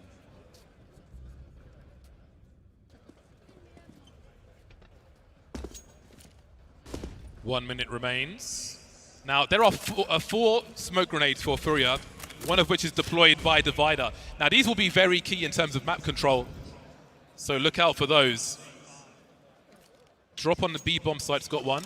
Vinny's just deployed one. K-Serato's just deployed his as well. So Gambit don't have all the position that they're looking for at present. With 40 seconds on the clock, it's going to be a tight one, but they've got their opening kill. And maybe that changes things. Furia, again, just not winning the duels. They've given themselves advantages. They've got position, they've got time on their side, but they lose the duels, and that changes everything. And taking the smoke as it drops, and Vinny had the first few shots there, but the scout Ashiro finishes it off. This is so hard here for Drop. He can't do it, and my God, the round just disintegrated. For Furia, they looked like they were in every perfect position, but like you say, not winning some of those key battles. They're losing 1v1s all over the map. That's what it came down to. Many, like on Inferno as well, on their CT side, 1v1 situations, they just didn't come out on top. AWP, missing shots, losing position. Some early plays, which, fair enough. But when it's just a straight up 1v1, they're going the way of Gambit. And that's with, K-Serato's got a 30 bomb on the previous map. But they had so many problems because the key duels that are conceding position are not going the way of Furia. Yeah, absolutely. Well, we'll see if Furia warm up into this overpass. They're actually having to go for force here. The Eagles out. A little bit of utility, of course, looking quite weak overall on the firepower. They're being active, looking to play into connector. Gambit, again, the way that they default here, they're so methodical. They're ready for anything. They're looking for Furia to make a play. They know that Furia, their best chance to win a round like this is to get an early engagement, to get that early Deagle headshot, something like that. That's how Furia win a round like this. And Gambit are not giving that to them. They've got a nice position on Hobbit. That position that Hobbit has in Suez is fantastic because you get to hear CT rotations in and out of the B site. So a lurk smoke has been deployed at Monster, as we can see. So the T's could threaten to walk up in this and flash and so on. Down goes Yuri. A dry round for Furia. Not really much they can do. Just got to wait for Gambit to make a play. And again, they're not shy of a slow round. Death by paper cuts in round 4. And this is so great from Gambit. They've created all this attention towards the B side of the map. Now they've crept into the A site. And unfortunately for Furia, K-Serato is the only player with just a USP. Everybody else had something a little bit better, but it's looking like Gambit have, again, once more, they've read the round, they've got the information, they forced Furia to give them information, and then Gambit used that against them to win the battle positionally. And they've kept 5 players alive, which is a huge result in a round like this. And we could see that in the previous matchup on Inferno, that hurt Furia, because when they eventually were fighting for rounds against Gambit, Gambit has so much money because they're so efficient. Yeah, looking troublesome very early on for Furia. But there's plenty of CS to play. But what's key is, if they're not getting kills and Gambit are building their money, that just means you've got really big pressure to win multiple rounds. If you're trading, if like 2 players are surviving for Gambit, you win a round, maybe they've got some pistols, a Galil, a Mac-10 or something, but that's not really happening. They've got full buys now, Gambit, which means that you've got to really win the round strongly as well. 2-2 in overpass. Again, Gambit 1-0 up in terms of maps. They took the pick of Furia, who looked to do the same, but the road will be a long one for Furia as they find themselves ill-equipped once again. Yeah, Furia had a great position to kind of really get that momentum going on the CT side. On overpass, that's extremely dangerous, but they were stopped just short of getting that going. Just a Mac 10 here on Vinny, of course, and a couple of Deagles. Fast sewer take comes through from Hobbit. That forward Molotov does prevent the CTs from really moving forward and contesting it, and it gets Hobbit into that position. We saw this last round. Such a great position. You're so deep, you get a lot of info, and we can see how Gambit uses the info to win position against Furia in that previous round. And they're looking to do exactly the same thing here again. Slow investigation towards the A side of the map as they try to avoid these pistols. And Furia, it would be great to see them going for like a pop flash play, taking the initiative here, but again, it's all on this. Oh, Yuri! Oh, Hobbit he just knows. Great angle. Hobbit has been a big problem. One of the worst defenders as far as Furia are concerned. And again, not gonna race into any bomb sites after a kill. They are gonna limit their errors by taking their time. And you can feel the desperation of Furia in a round such as this. A Deagle, a CZ, and so on. Exile will lead the way in. He will find out a climber on the site, see how many people are there. Case Ratto now is in a 1 versus 2 as we've had many kills on this bomb site. I don't think he's close to a weapon, so this will have to be done the hard way. Nafany could get one tapped if he can find a way to get close enough to him. And there's time pressure for Gambit as well. Look how patient they are, though. It's insane how ready they are to just take their time. But who plants the bomb? Nafany? Does he go for the bomb plant? Inters may have to trade then. 15 seconds and bell rung again. Now Nafany! Oh, man. Really down to the wire, but Gambit will survive with one. That's a good effort from Furia. They did as much as they possibly could. 4 kills, like you say, that is a lot of damage. And Furia, we're going to see Keserato picking up the AWP as well as Art. They're going double up straight away. It's a Brazilian special. It really is. And honestly, on a map like Overpass, there is so much play to be had on both sides of the map in connector with the AWP. So Gambit, again, they are really good at dodging this kind of stuff. So we'll see if somehow if you're able to make it work. And in fact, Gambit going very fast towards A-Ramp, going very fast towards the fountain. Keserato is going to get some action, flashed off. Oh, he's caught. He's caught. He can't get out in time. Yuri tries to capitalize somehow, trying to trade the frag, and he can only get 1 out of it. That's a huge problem. Still an AWP in play, but it's going to be tough here for Furia. Yeah, the numbers are too great. They don't have anybody short B. They're lacking in information, Furia. At this point, it would probably make sense to commit to 1 bomb site together and try to do what they can. But Vinny, I believe, is still on the B bomb site. Minute 14. And both these teams are capable of very late rotations on the T side. But in a 3v4, where you haven't been getting those multi-frags that you need, maybe they're just stretching their gamble out a little further.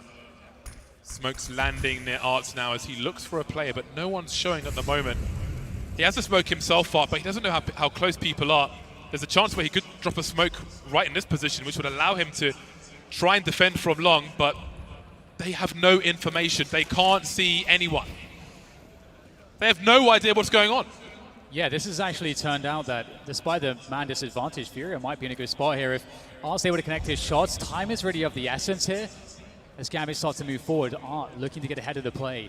Can he find something here? Here's the first flick. He does do some damage, but can he survive here around Dice? He's really stuck out there. He needs assistance, and he won't get any assistance in time. Drop is locked out of the site in Gambit. They've managed to avoid the 1 player that could have changed it all. Art goes down. And Gambit will have the round now that the bomb goes down on the A site. And Drop and Vinny try to hold on to what they have, but it's a dark look early on here on Overpass for Furia. Yeah, it's so difficult for them to make the right play, to put people in the right place. Art alone on the A bomb site to look for information. He's got no one to flash him to have a peek towards long, so he chooses to just smoke it off and hope that that helps. Again, if he's got a flash there, maybe he can have a peek. Maybe there's a different way to utilize that smoke. Again, if he puts it between the Dice and the wall near the toilets, then if they have control of long, for example, if there's a rifle there, they can defend bomb plants from there. It makes it awkward for Gambit to push, but they're looking towards toilets, and they don't see anyone. Gambit are just chilling. They've got the sandals out. They've got a towel around their neck. They don't care. They're having a great time in the sun. There's no information even that late for Furia, and it just limits anything they can do. Yeah, that's so unfortunate for Keserato to be caught like that. Again, That's the power of changing the pace on a team. You're playing really slow, you go really fast, and suddenly they're just totally out of position to deal with what you're bringing to the table. And into this next one, 3 rifles to go into this round for Furia. There's the connector play. Hobbit is just going to destroy Arts, deflecting the aggression. Hobbit's in championship form. He is. He's in championship form. He really is.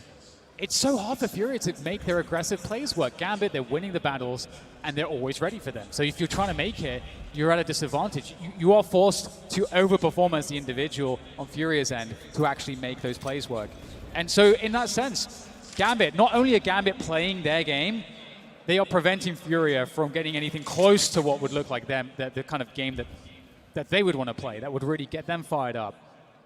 So this has to be the most painful possible way for Furia to be playing right now, just playing against Gambit. We'll see if there's an opportunity here. Gambit reset. They're drawing these rounds out, James. They really are. I think he may have seen some legs. Yep. He saw Navi as well. He didn't. Yeah, he's carrying the bomb, so that's some good information for them. But Intez, look at the angle he's holding. With 35 seconds, he's holding a flank from long. And that just shows you how dangerous a team. That one scenario as a secondary option, option B, shows you how dangerous Gambit are in this tournament. That is outrageous. The presence of mind, of spatial awareness, and the timing is peak from Gambit. Yeah, they're so good at setting up stuff like that, where they'll have a player that can hear a rotation. And then if it's the fact that you hear a rotation like that, well, you know that Furia they think it's a B play. That's how they're responding, and if the kill happens, boom, you're good to go. And there's still time for Gambit to work other parts of the map as well, if that doesn't work out too. So they really give themselves so many options. Yeah, nothing is for free versus this team. This side of the bracket is absolutely stacked, and that's before anyone mentions the game that's to come. Yeah. But Gambit are making it so hard on this T side. They always have that option late rounds. They know what makes sense to do. From a CT side, you've got to find something, a flank, some information, a key kill and a bomb carrier, and they're ready for it. They have the man there. Yeah. Because they have those early 5 versus 4s, they can afford the man there. Definitely. And again, as I mentioned, I think this is like one of those matchups that for the Furia players, this is such a true test of your mental game. Because you're playing, again in a way where you aren't able to play your style. You're getting so few opportunities. And when there are opportunities, they're even or you're at a disadvantage at best. That's kind of how Gambit are playing this right now. They're not giving Furia anything. It's got to be so difficult to be on the receiving end of, but we will get the next round now, and there's more to work with for Furia. So are they able to heal their wounds, James? They've got the AWP onto Keserato. Last time he got caught out in the open. Hopefully this time he'll find some more success. How do they get a 5v4? Is the key the short B position maybe? Because we've seen Furia take the AWP for an aggressive peek at the party position, flashed off, and unable to even rotate back to the toilets, which is more of a concern when you've gone for a play in connector and you need your teammates to help you get back towards divider without getting shot from party and so on. We've seen him in connector in multiple rounds, and they've lost the duels every single time. And it seems it will begin with at least an aggressive Molotov onto T-ramp. There's a smoke for the toilets. So this is the first of the anti-AWP utility, if you will. The smoke towards toilets. Sometimes you'll see a flash and or a molly from the fountain to divider to take this particular angle away, but it's another missed shot from Keserato. He is not on his game with the AWP, it seems. Yeah, that's crazy. That looks on as well, so it must have been that he just was moving or something like that. But either way, Yuri's in the bathrooms, Art as well. Can he work this angle? Yuri and Art in the bathrooms. The deadly duo of the bathrooms have locked it down. 3 players go down there for Gambit, and Furia were looking for something. If they can keep 5 players alive in this round, that would be huge. And at this point, for Gambit, it is a game of damage. And there's that first bit of damage. Shiro takes down Art. And for Furia, they're in a 4 versus 2. They are resetting back to the bomb sites. They know where the bomb is. They know that Gambit have to go into bathrooms to take that. However, they don't have any map control, Furia. So with that, Gambit could go anywhere with this bomb. Yeah, unless someone's in a forward position, wherever Gambit chooses to go should be a 2 versus 2, which gives them a chance. There's a flash towards A, but there's 33 seconds on the clock. Oh, and he's stuck. Yeah, he had nowhere to go. He could have chilled there for a while, but that is the go command. The smoke will certainly help. 20 seconds, and they've got to consider what they want to do here, Gambit. They have a full buy in the hole. They've almost got 2. So they can at least make it expensive for Furia. Hold on a second. Case Ratto, closed casket funeral for him. Shiro 1 versus 2. Can he try and plant the bomb at least? Not sure if anybody's on the site. Oh, he's down to the 1v1 now. No time to plant. He's got to find the kill. Can he find the last man? No, he can't. But they've done so much damage. And I mentioned this earlier on. Furia have to survive multiple tests with men alive because their money will be short otherwise. And Gambit have got full buys for days. Oh, that is so insane. James, wasn't that a 5 versus 2? And it goes down to a 1 versus 1. That is insane amounts of damage. Okay, there would have been 4 versus 2, of course. Oh, great shot from Shiro. And as you said, maybe that's some of the nerves as well, going for that peak. At that point, you are probably a dead man, but if you just stay in that position, you waste a lot of time. But either way, Furia, they do pick up the round. They've got the early play from Hobbit into connector. Got to say quickly, the CT side, for those of you, for the uninitiated, for the new viewers, the CT side will often blow off the door on connector because it makes it harder for the Ts to take short B, because there's more angles for the CTs to shoot them in the back. Even if you've got like a lurker in connector on the other side like Hobbit, if he's watching the door, the CTs still have angles from the stairs, so it makes it really harder, well, it makes it a lot harder for the Ts to take that short B position. So that is something that you may see at the start of the rounds. That's why there's no door there. CT side is not a fan of doors. Yeah, and it's also easier information for the CTs too, so you can see it gets smoked off.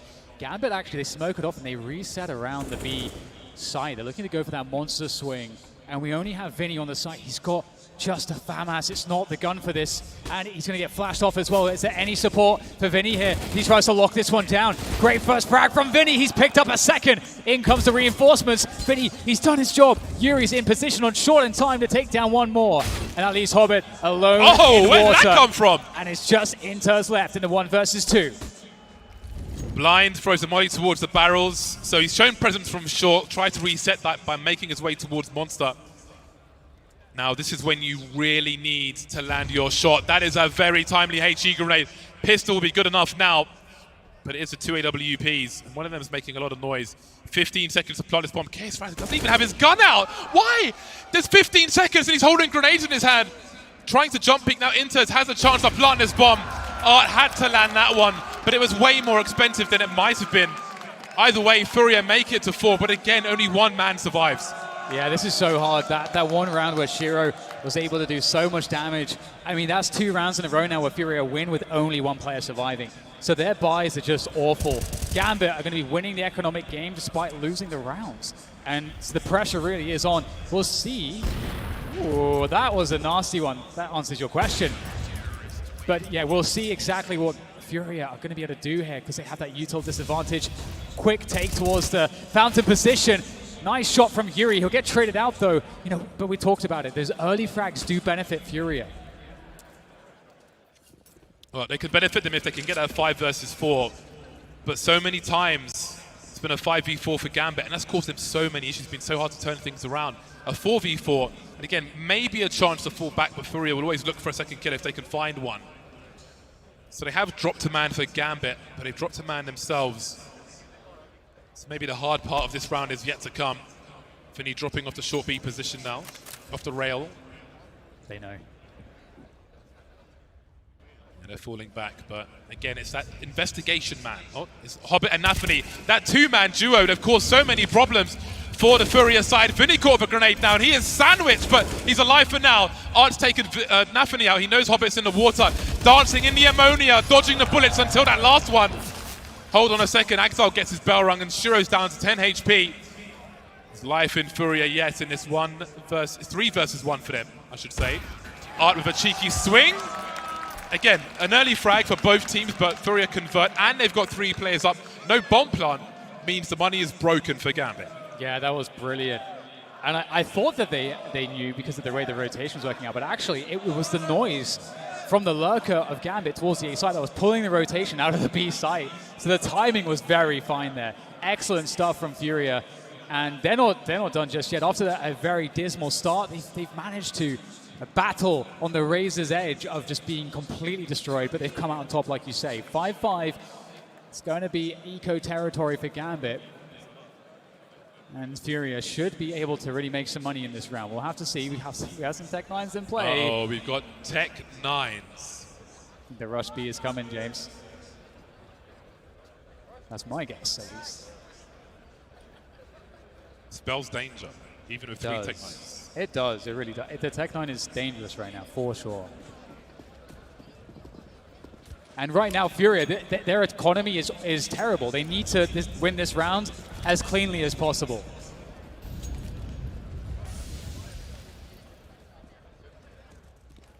They've made the right choice, Gambit, in going to a spot where they can close the distance. And here comes the charge.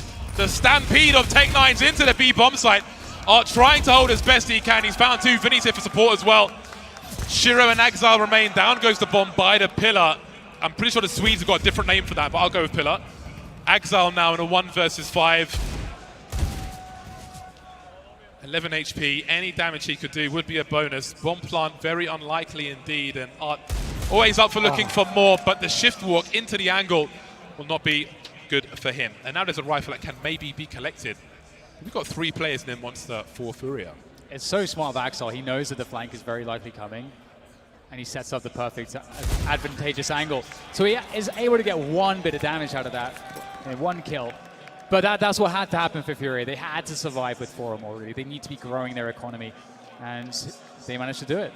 So there is something in the tank, at least, if in this next round they run into problems. So we'll see if that's the case. But Furia, they could absolutely turn this one around now. 6-5 in their advantage. They've taken the lead. And again, it's hard to find, it's hard to imagine that we find ourselves here, given how it looked earlier on. Arts going aggressive into connector.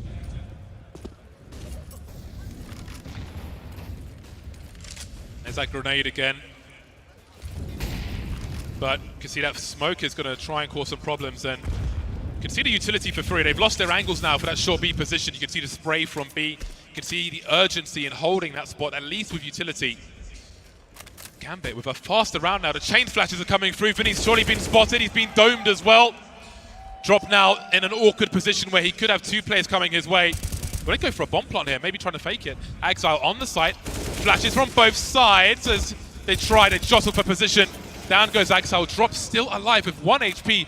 Creating some more space for himself with the smoke grenade, but he's got so many bullets to dodge as well. He's done a great job here. Oh, he turns away just at the wrong moment. Nafany above the smoke on the barrels. Very, very smart angle. And they reset into short, so they make it seem like they're rotating off. Furia is starting to question it, starting to run back. And Gambit, they're going to go back in here. They've got, again, Nafany in that position. Executing back into the site. What can they find here as Yuri gets some tags as they run across? Gambit still needs to plant this bomb, and he might just be able to do it now. That was a great angle being held by Art. He made no assumptions. Bomb being faked again. Art can surely hear that. And all the players are here. 2 of the 3 players have kits as well. There are no grenades remaining, because Drop could be hit by a grenade and killed. Well, that's 1 spotted, but not swatted. Drop, down he goes. That's a man advantage for Gambit now, who are posted up around the pillar, around short by the sandbags as well. Art and Case Rattle on the low ground coming in from CT. A smoke towards short to isolate a fight, but they'll slowly slink away. Yeah, they have to save. They have to. With the money as it is, I mean, this was the whole point of winning their last round with at least 4 players or more to survive. It gives them the ability to lose this round, still have a strong buy in the next one. Oh, that was a difficult round, a long and labored siege of that B side, eventually coming out as a victory for Gambit. 6-6, all tied up again here on this map. This is the second map, of course, in this best-of-3 series. Gambit picking up the first one in overtime on Inferno. I believe we're going to Mirage if we see Furia winning this one. I would love to see a Mirage. And I hope we get there, yeah. So back into the action, 4 buy for both teams. Utility pretty good here for Furia, all things considered.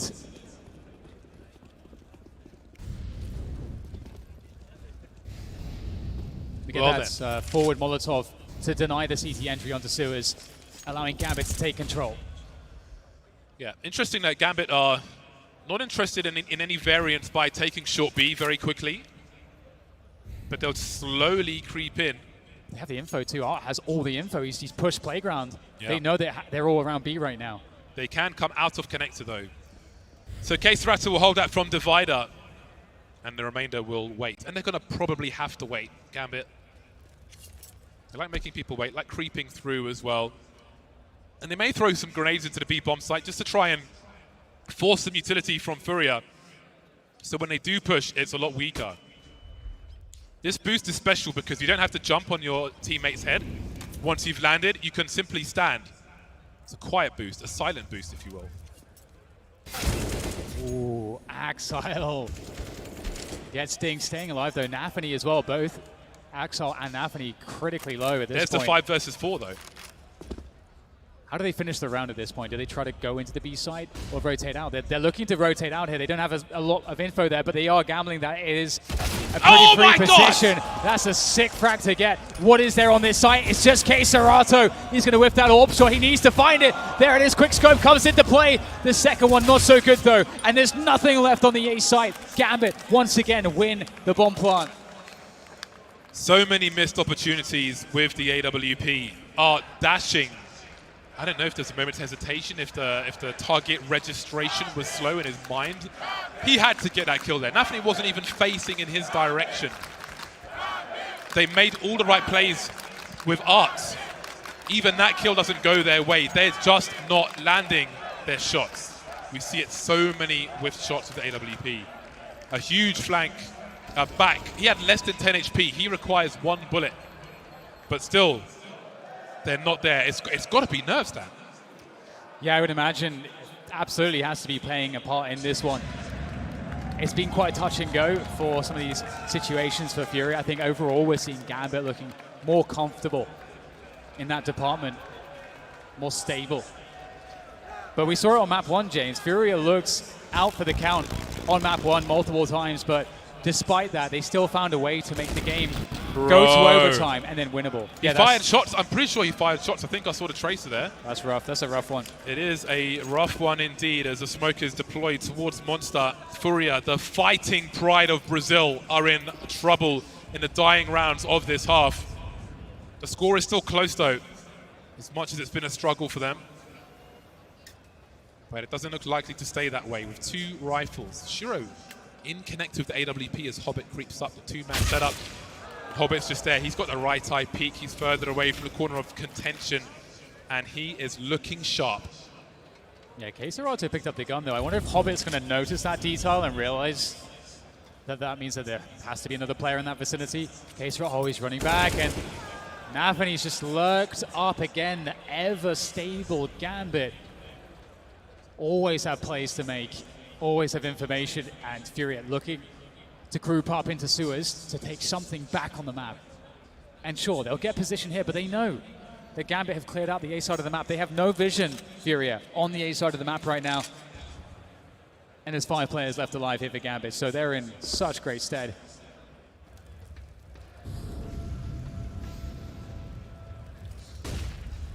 All they can do really at this point is hold on to that rifle, Furia. Try and scavenge for something else, but with 5 players up for Gambit, 470 HP Gambit, just surgically detaching body parts from round after round. Detacting, I like that. Detacting, yeah, it's a new one. Oh dear, Hobbit, how many is he going to get? I think he's definitely getting something here. There he goes through Playgrounds, and looks like Hobbit's going to go down to Vinny. Shiro's the one instead that takes out some of these guns. So the trades come through, but that is, Gambit are going to take that every day. Just Vinny who was able to escape here for Furia. Gambit have done their jobs. Their economy is still growing. It's not in the best place in the world, but it doesn't really matter too much. They're going to have more than enough going into the final round. Uh-oh, here they come. Vinny still able to keep that gun in hand. He has to survive. Oh, there we go. Still alive. That's an M4 into this final round of the first half. It is desperate here for Furia. Yeah, some of the Brazilian guys. And you guys need to make some noise for your team. This is a hard half for them. That's it. We need more than that, guys. Come on! You got to be loud, winning or losing. Let them know you're behind them. Last round of the first half. We've got the M4s out for Furia. Iconic for their CT aggression. But they're not shy of T aggression as well, and that is to come. So maybe the worst will be over at this round. Hobbit again on this T side. Devastating. Furia looking for that Suez control, that early play. As you say, Hobbit, he stands tall on the Suez position. Oh, Hobbit gets another one before being traded. Massive damage. Is there anything to be said here for Furia? Do they have a response? 3 versus 4. The impact frags. It's not even the numbers for Hobbit. It's the impact frags. That first game from him and Nafany looking to clean bomb! up. Yeah, he's committed to bomb. And that is a chance. That is opportunity. There's no smokes remaining for Furia, however. And there's a minute on the clock. But at least they know where Gambit are going for once. That's information they don't normally have. Oh my god, kxrata is going forward with the flashbang as the smoke dissipates. He picks up the kill. There's the trade though from Shiro, and it's now just down to Yuri. And does Shiro have a read as to his position? It's all on Yuri. They line up and Yuri gets both! That's a great result for Furia. 7-8 at the end of the first half. Gambit, though, that is a solid T-side from them. It's dangerous. And again, if they are to go further, those are warning signs for everyone. But it's not over just yet. And again, my question now is the worst over in this game for Furia? A very difficult CT side, but can they bring strength to their T side? They were at the mercy of Gambit, I feel like, in many of those rounds. The pace, the control. Yeah. They weren't given anything. You saw the attempted flanks and so on. 35 seconds trying to push long, denied. Yeah, I totally agree. Yeah.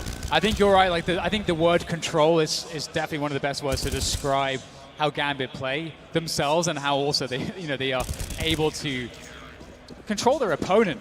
It's pretty incredible. But 8-7 going into the second half now. Is this the last half in this major for Furia? We're about to find out. They're making their way towards the bathrooms. Axile ready for that first jumping player. Doesn't connect the shot, however. And it's a lot of space gained by Furia. Do they keep going, though? Oh, there's a flash, I want to say, from the B bomb site from Nafany to aid him. Nafany on the A bomb site, actually. He's got another one. Has been deployed. There it is. We've got an exchange at the very least. 4 versus 4. Has the bomb been spotted? Probably. Oh, Nafany's peaks are nasty. 2 kills for him. But he's done all he can do now. A tap from Shiro, and the numbers are kept close. 1:10, 2 on 3. Hobbit coming through from the back, though. Got some information at the very least. Waiting for the next move. There's Hobbit. He's going to be hearing that one. Will there be distraction for Hobbit to play off of it on this flank? It's huge. Oh, that's an insane shot from Hobbit. What a flick from him. Yuri coming alive, though. He's going to do 180s. Yuri with the 180s. Can he finish it off? No bullets. Can he find a gun? Yuri trying to find a gun. He's still alive. Yuri! He can't make it work. Shiro. Oh, what a play from them. Oh, my God, Shiro. That's an outstanding effort from Yuri. Imagine if he clutches that. Imagine. They'll have to imagine, no, because Shiro got that last kill and Gambit win the pistol. Again, they split the pistols. Both CT sides have won their pistol now, but with a bomb plant, I was going to say, what do Furia do? But before I can even say that, I already know, and you guys will soon find out. Mars picked up the Creed, the armorless Creed. It's effectively going to be a sniper rifle for Art. We'll have to see how that Is he not going to drop it to someone, though? With no Kevlar, he's going to have some aim punch to deal with. He's an AWPer right now, James. That's what that is. He is. Well, we'll see that Gambit have a pretty passive approach. Again, this tends to be their general approach. And Yuri, oh, he's found a peek from Axel around Divider. He's going to take full advantage of that one. 5 versus 4. It's the in-game leader's dream with 1.5 minutes to go. But look at the reaction from Gambit. They get information. Oh. They make a play through Monster. Hobbit's going for a deep position. He could destroy the round as Furia come back to this side. I mean, it is just one player. It's Drop. He's going to check for this. He's going to check for this. No. Oh, there it is. Hobbit picks up the kill. They know he's there now, at least. Hobbit is a demon in this series. He's going to be in the nightmares of Furia. A smoke to create some space, to isolate some fights, avoids a flashbang, but can he avoid all these players? He's certainly wasting some time, running out of bullets with the FAMAS, and down he goes. What of the information, though? I think he sees kxrata carrying the bomb on the kill feed, which is information for Gambit as they try to close what left they have of their net. Now the key is to not misplay this advantage. Here he's got a good position. We can see that Nafany was thinking about flashing for his teammate. As Furia makes steps up, there goes the flash, but that was for Inters, and he's been taken out of the picture. navi, though, how much damage can he do with his AK? That's the name of the game right now. As much damage as possible. But is he actually going to pull away with it? That might be the case. They can bring it into the next round here as well, of course. It looks like he feels as though his chances to get any additional kills is slim to none. Yeah, they'll try and do something with this AK in the next round. And this force buy have worked out for Furia. Art's just been running around naked in this round. A Krieger, no Kevlar. I'm not sure if I've ever seen that before from the beginning of a round. Bought that. I'm just going to go with this Krieg, and that's it. I'm good. I am Gucci. 3 men will survive for Furia. Indeed they will. Art's able to get away from the bomb with no Kevlar and survive. And the gap is close to 1. Things looking dicey for Gambit now.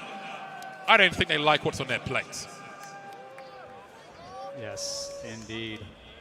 It's looking pretty scary. They can't send it back. They got to take it. And Furia, you know, they are a team that tends to find an affinity on the T side. So we'll see if they're able to keep this momentum going. Gambit is so good at putting a stop to it. This should be the easy round. There's just the 1 AK in the FAMAS to worry about. The AK-47 in the hands of navi is on the B site. Gambit have a stack on the B site right now. They are hoping Furia find their way to that side. But Furia are running the anti-eco, anti-force buy protocols at the moment. We've got the buddy system in connector and on long A as well. And then Vinny's just looking after any monster aggression, which is often a play that teams make to get that info. That is the last smoke for Gambit. Furia with a good spread with over a minute on the clock. The nooks and crannies are mostly covered. The inside of the toilets may be a question for them, and outside the divider and such. You can see Shura looking for information. Won't find out where the bomb is though, as we can see it's been left in a passive position. And Furia will offer an execute into this A bomb site. In terms of utility, not in terms of personnel. Maybe a double pump is on the cards though. Bomb has been collected now as they will gravitate towards this A bomb site. They've invited Gambit here. And now they're on the way. This time with armor and a helmet though. That AK is here and Drop is the first to go. navi's been traded though. And Gambit have lost position on this rifle. However, from up close, you can see the pre-fire from Inters. Not going to work out for him. 3 to 5 from Furia, and the score is tied. Oh, I was nervous, James, though, going into the stack. I mean, Gambit had the info. They had plenty of time to rotate, but Furia confident going in, and that's really, really great to see. I have to say, Gambit is, when you compare how Gambit plays those rounds to Furia, it's like actually insane how drilled Gambit are to just maximize every edge and play the position, play the rotation, play the information game, mislead your opponent.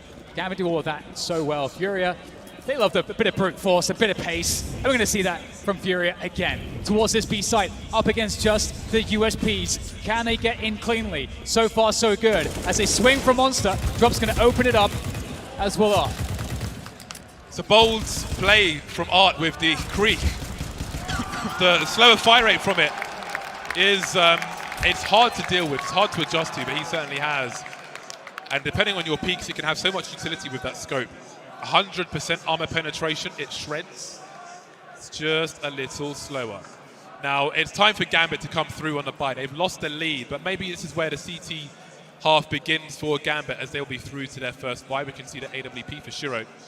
But they've got a timeout to discuss the way forward.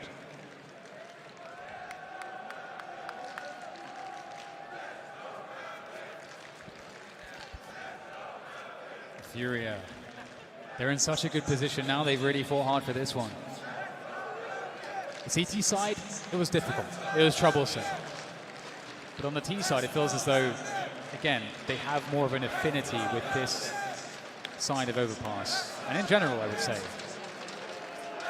Furia's T sides have always been impressive.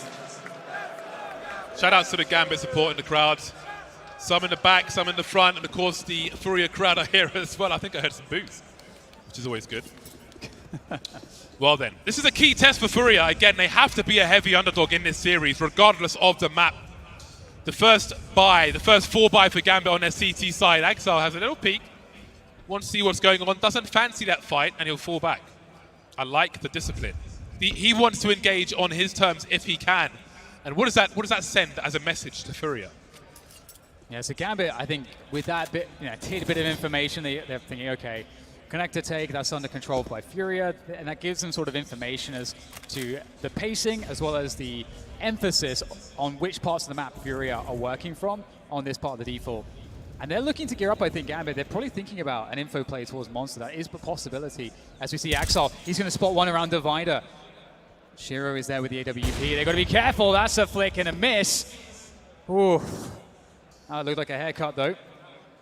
Yeah, Gambit repeatedly disengaging, which is a huge question mark for Furia. What are they up to?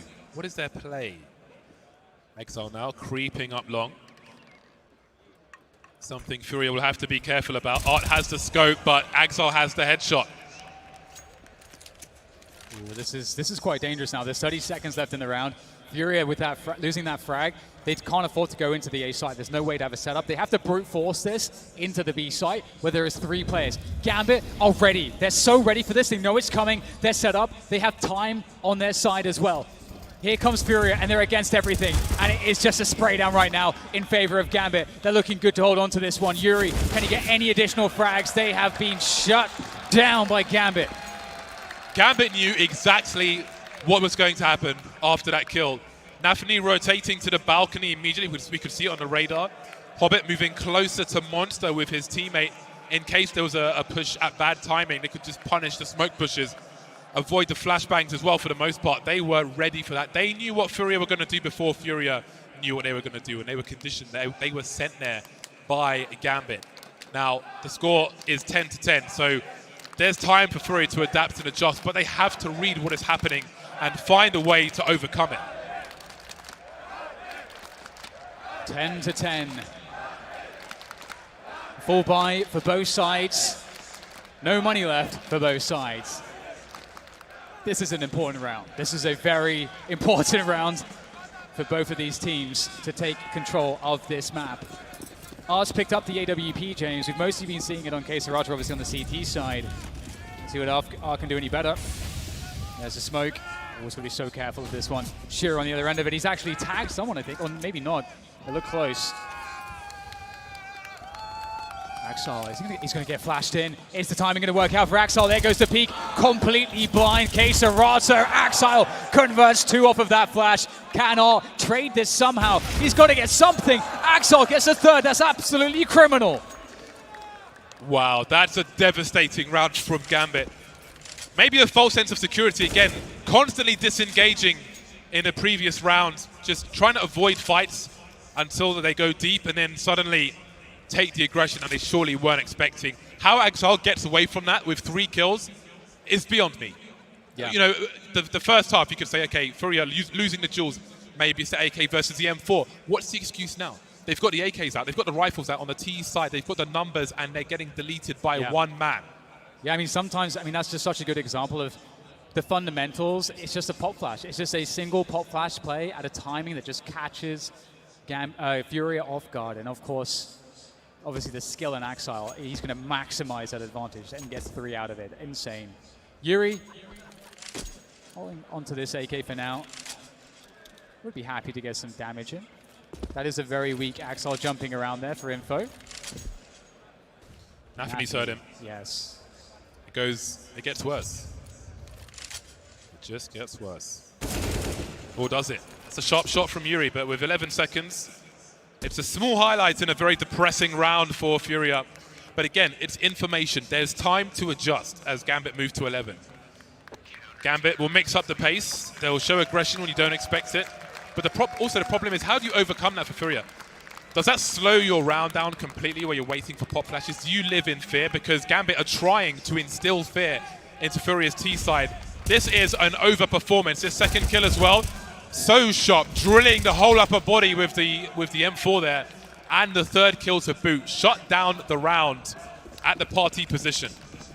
Yeah, for sure. I mean, you have to give some credit as well, like at the end there, like a couple kills coming out does prevent Gambit's economy from growing too much, and we're going to get Furia going fast towards sewers. There's the quick smoke there. They've only got some pistols to work with. Yuri opening it up. Can he get the entry with the AWP? He's certainly looking for it. Oh, but Zero is ready. Knows his angles, and he is not missing that one. Can they get the AWP? I think that it's us looking for it, seeing if it got blown towards him. Have a look at Exile. Have a look at all that information. He doesn't have connector information at present. The other alternative would be around Party holding off angles, but he still has a very strong spot. A minute 10. We spoke about the 5v4s for Gambit when they were on the T side. They're finding them on the CT side as well, of course. This is pistols. But let's not forget the overperformance in the round prior, where it was a 5v2 at the beginning for Gambit. Something to think about later on. And again, they're ready. Hobbit and Inters now punishing the smoke push from either side. Stereo frags for Gambit on the B bomb site, leaving Art with not much to do. His job here is to die. He needs round loss bonus. That's all he can really offer us at this point. Yeah, and I think it's the difficulty here for Furia especially. I think this round, and I mean the previous one are a good highlight for that, is that Gambit are playing strategically and tactically better as a team. So what Furia have to do to be able to defeat that is they have to have their individuals. The individual level, the clutch, has to be stronger for Furia. That's how they win against a team that is outperforming them in the strategy department, in the tactical department. Which so far, I think that's been the story here, is that Furia, they have to call on great individual moments to pull out the clutch in the moments that matter the most. And they have to find that here. Because Gambit, 12 rounds against a 10 of Furia. As we go into this next one, Furia, they've got a decent buy, 4 AKs, 1 Galil, but it's not as good as they would want. Yeah, and it's, you know, it doesn't have to be pretty. It does not have to be pretty. They reset Gambit after Gambit won the pistol, which has put Furia in a reasonable position. They're offering some grenades towards this B bomb site, and of course Art's creeping through multiple smokes, eating CT flashbangs as well. Hobbit has to be afraid of this. God, can he get more than one though? He's made it scary for a time, but very quickly Gambit respond with one more, as per usual in this series. 4-on-3 for Gambit, and they still have control. Yeah, that was honestly so close for Furia to get that extra kill. That looks so close. Can Vinny be the one to do it? As he walks through, oh, that's just great from Vinny. Finds the headshot. They know one's behind barrels. Inters has 7 HP. His job is just to keep hold of this position for as long as he can, but Furia don't have the bomb. They don't have the bomb right now. This could be a problem. Inters looking to maybe make a play. Oh, he's found one. He's found a play and a half there. Takes down one more. And it's up to Yuri and Keserato. There's the run for the bomb then. 40 seconds to get it planted. Yeah, and Shiro's in shotgun mode. That has to feel very awkward for him. And essentially, sound has been cut here. It's uncomfortable. They don't know what's going on. They may hear some running soon. Exile is moving more and more into position, which is going to limit where the bomb can be planted. They're going to commit to the bomb plant. No, there's a swing from Exile. Again, it's Exile now to get these final kills. First it was Hobbit, now it's Exile to really brutalize Furia at all the worst moments for the Brazilian side. Yeah, what a great performance we've seen from Exile. Previously as well, at the beginning of the round, you know, you mentioned instilling the fear with the pop flash plays around Fountain. He was doing that again in this round at the beginning. He was just teasing, he was peeking, he was getting information. If Furia had a lurk towards that side of the map, Exile's keeping Furia's lurk in check. He's doing so much right now for Gambit. Looking for the 4-man boost. Not happening though. It is a faster round from Furia straight into the B bomb site. Flashbangs all over the shop. Hobbit just chilling on short. The site's cut in half by M4s of Gambit. Time and chances are running low for Furia. Gambit 4 rounds ahead and 2 rounds away from semi-finals. Yeah, looking so strong right now, Gambit. What a team. Such a strong performance from them so far. Just again, I use like stable, control. Like these kinds of words are what I think about when I'm looking at how Gambit played this game. And they had, I mean, that first map, that got out of control. But again, they managed to kind of keep their nerve against Furia. Furia, they're in a similar position like they were in the first map, James. We get the tactical timeout coming in from them. This has to, whatever it is, the result of this tactical timeout, it needs to work. This has to be the moment. It's a good buy from Furia. They're not going to get another chance this good unless they start winning rounds. Spoke about the Brazilian support. Also support from Hobbit, all the way from Kazakhstan. There's quite a few Kazakhstani flags, as we can see there. Everybody's got support here at the major.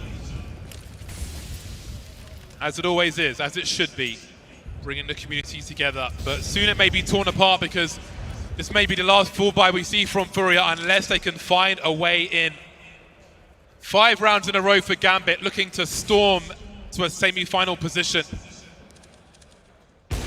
Oh, man. 1 shot, 1 kill.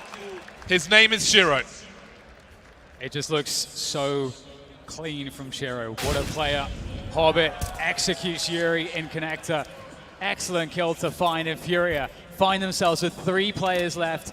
They're nowhere near the bomb right now. It has to be some individual prowess now. That's all that they have left.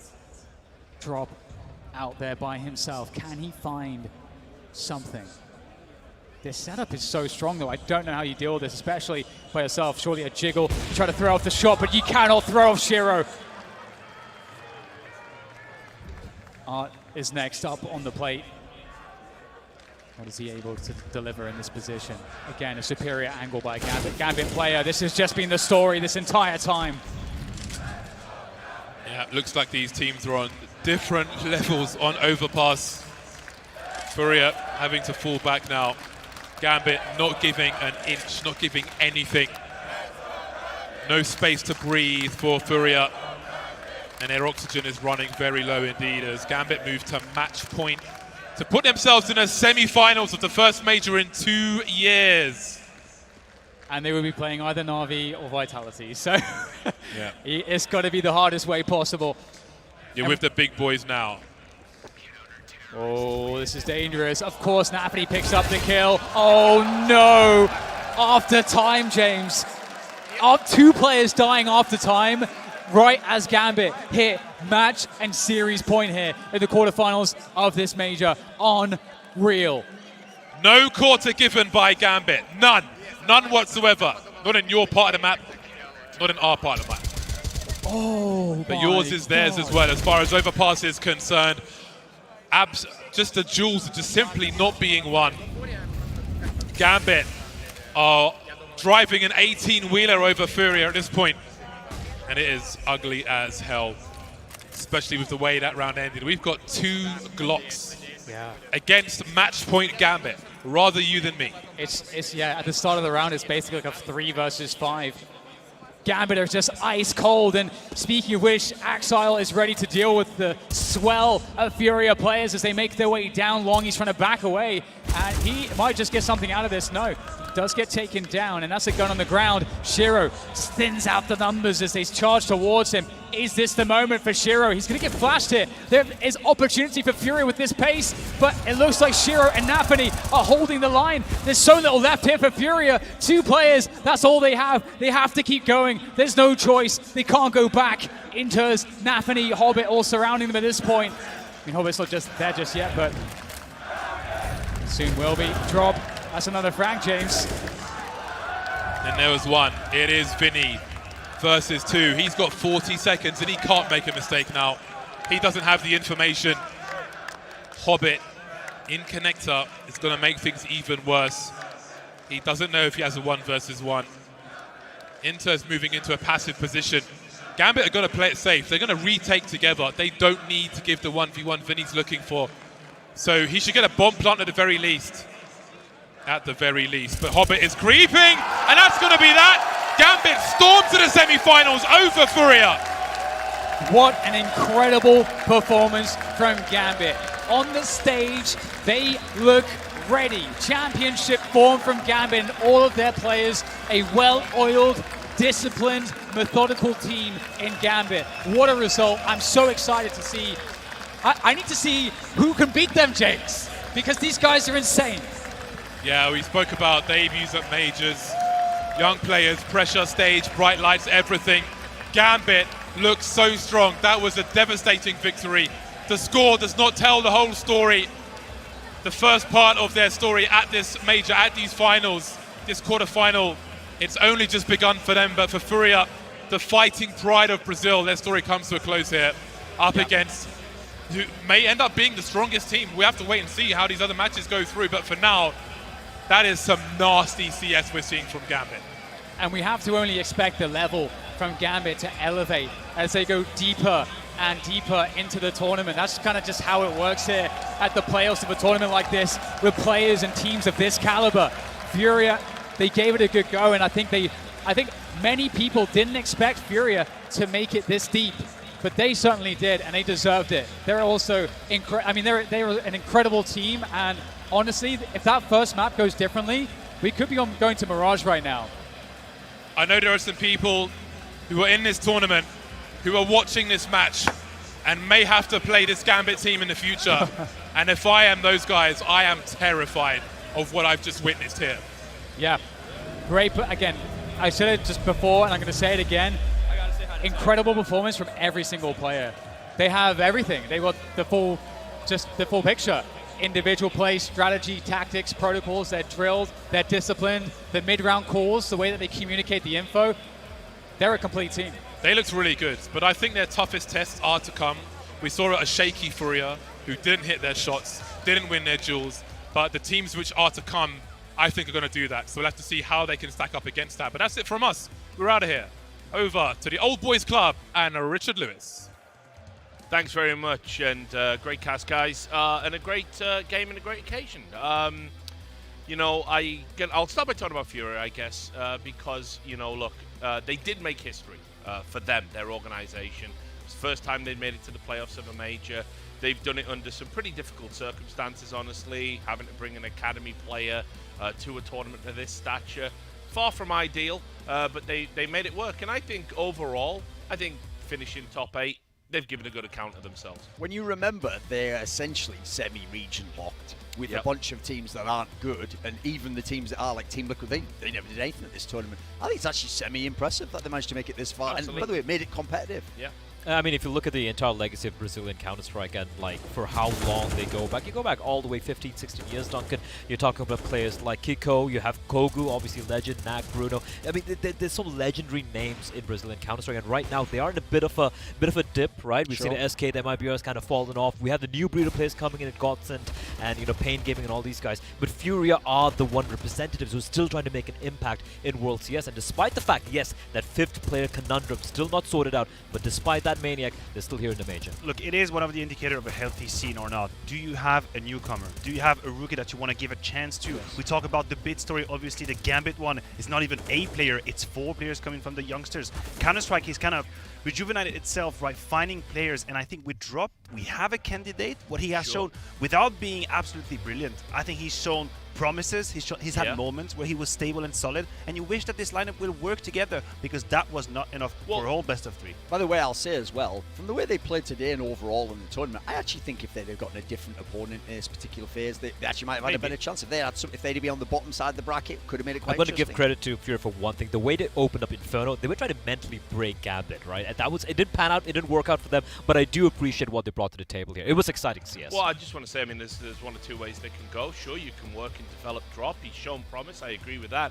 But obviously, Safe didn't make it this far. The Opera on Pain Gaming. Yeah. You mentioned that earlier on. And I think, look, while obviously contractual stuff can get complicated because of large buyouts in the Brazilian region, I think if Furia is serious, there's definitely Brazilian talent out there that they can add. And as you said, sign of a healthy scene. It's actually a better picture in the Brazilian Counter-Strike scene than what the final standings tell you. Imagine the firepower that team could have. Then you have this style of play to be emphasized even further. And you have that structure that is then identical to the Henny times, which they actually found their biggest success, right? You have the double AWP with Save as a potential. I don't want to speak like we're actually already burying Drop. That's not what we're doing. No, but in a theoretical world, I guess, Save there with the AWP, you got my interest. Yeah, well, look, guys, we're going to talk about the rest of the game in just a moment. Now we're going over to the stage with James Banks, who's talking to Nafani.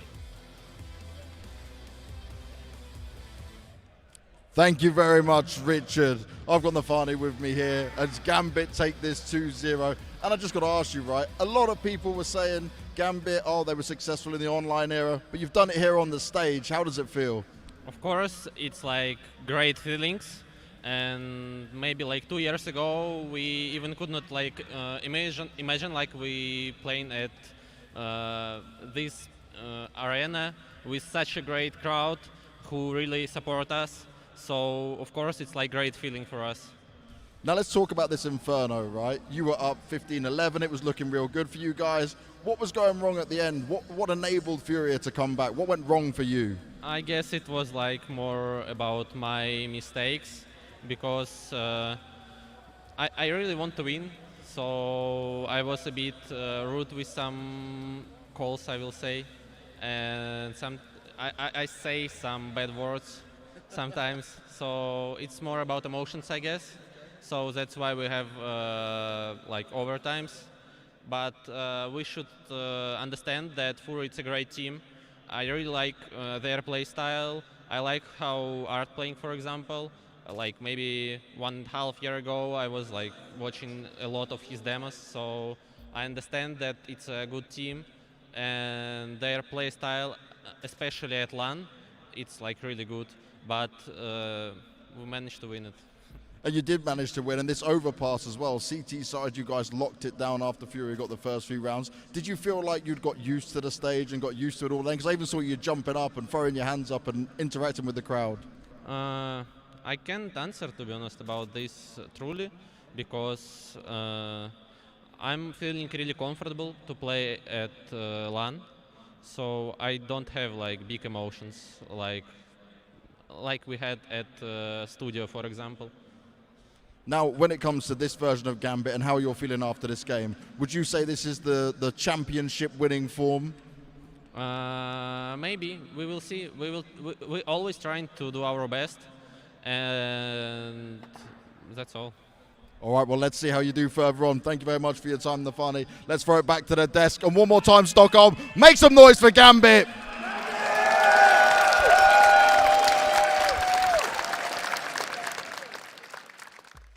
Yeah, great to hear from Nafani. His English is excellent. And, you know, I'm still not 100% sold on this idea that they're not nervous. I mean, he even said himself. Yeah. He mentioned that in the interview. He says, there was a moment in the first map where emotions got the better of me. I had some rude words. He's going to have to know. He's going to have to know and figure out how to handle that, right? You're an IGL. Things are going to hell. You see the victories slowly fading away. And that's the moment where you have to remain calm, be lucid, have the right call. It wasn't the case on Inferno. They didn't pay the price for it. But later on in the tournament, that can happen. Also, they only played against Furia.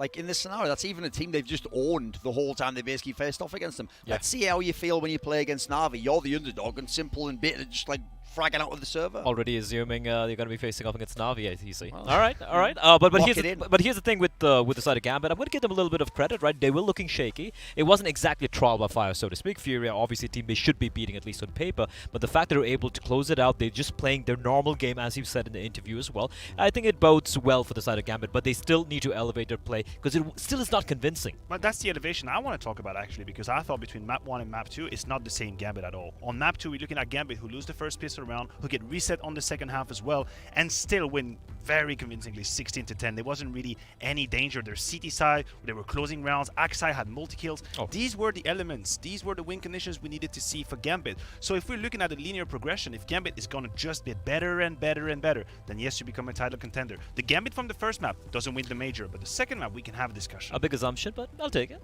Yeah, and by the way, be real. Shero's still in that MVP conversation. Oh, yeah. Oh, yeah. I mean, he's sort of going to be the sleeper because everyone's looking towards Simple and Ziwu and these names, Niko. But he's kind of just, he's going to be the sleeper pick, I think, as he goes through the tournament. Well, look, I do want to talk a little bit about this.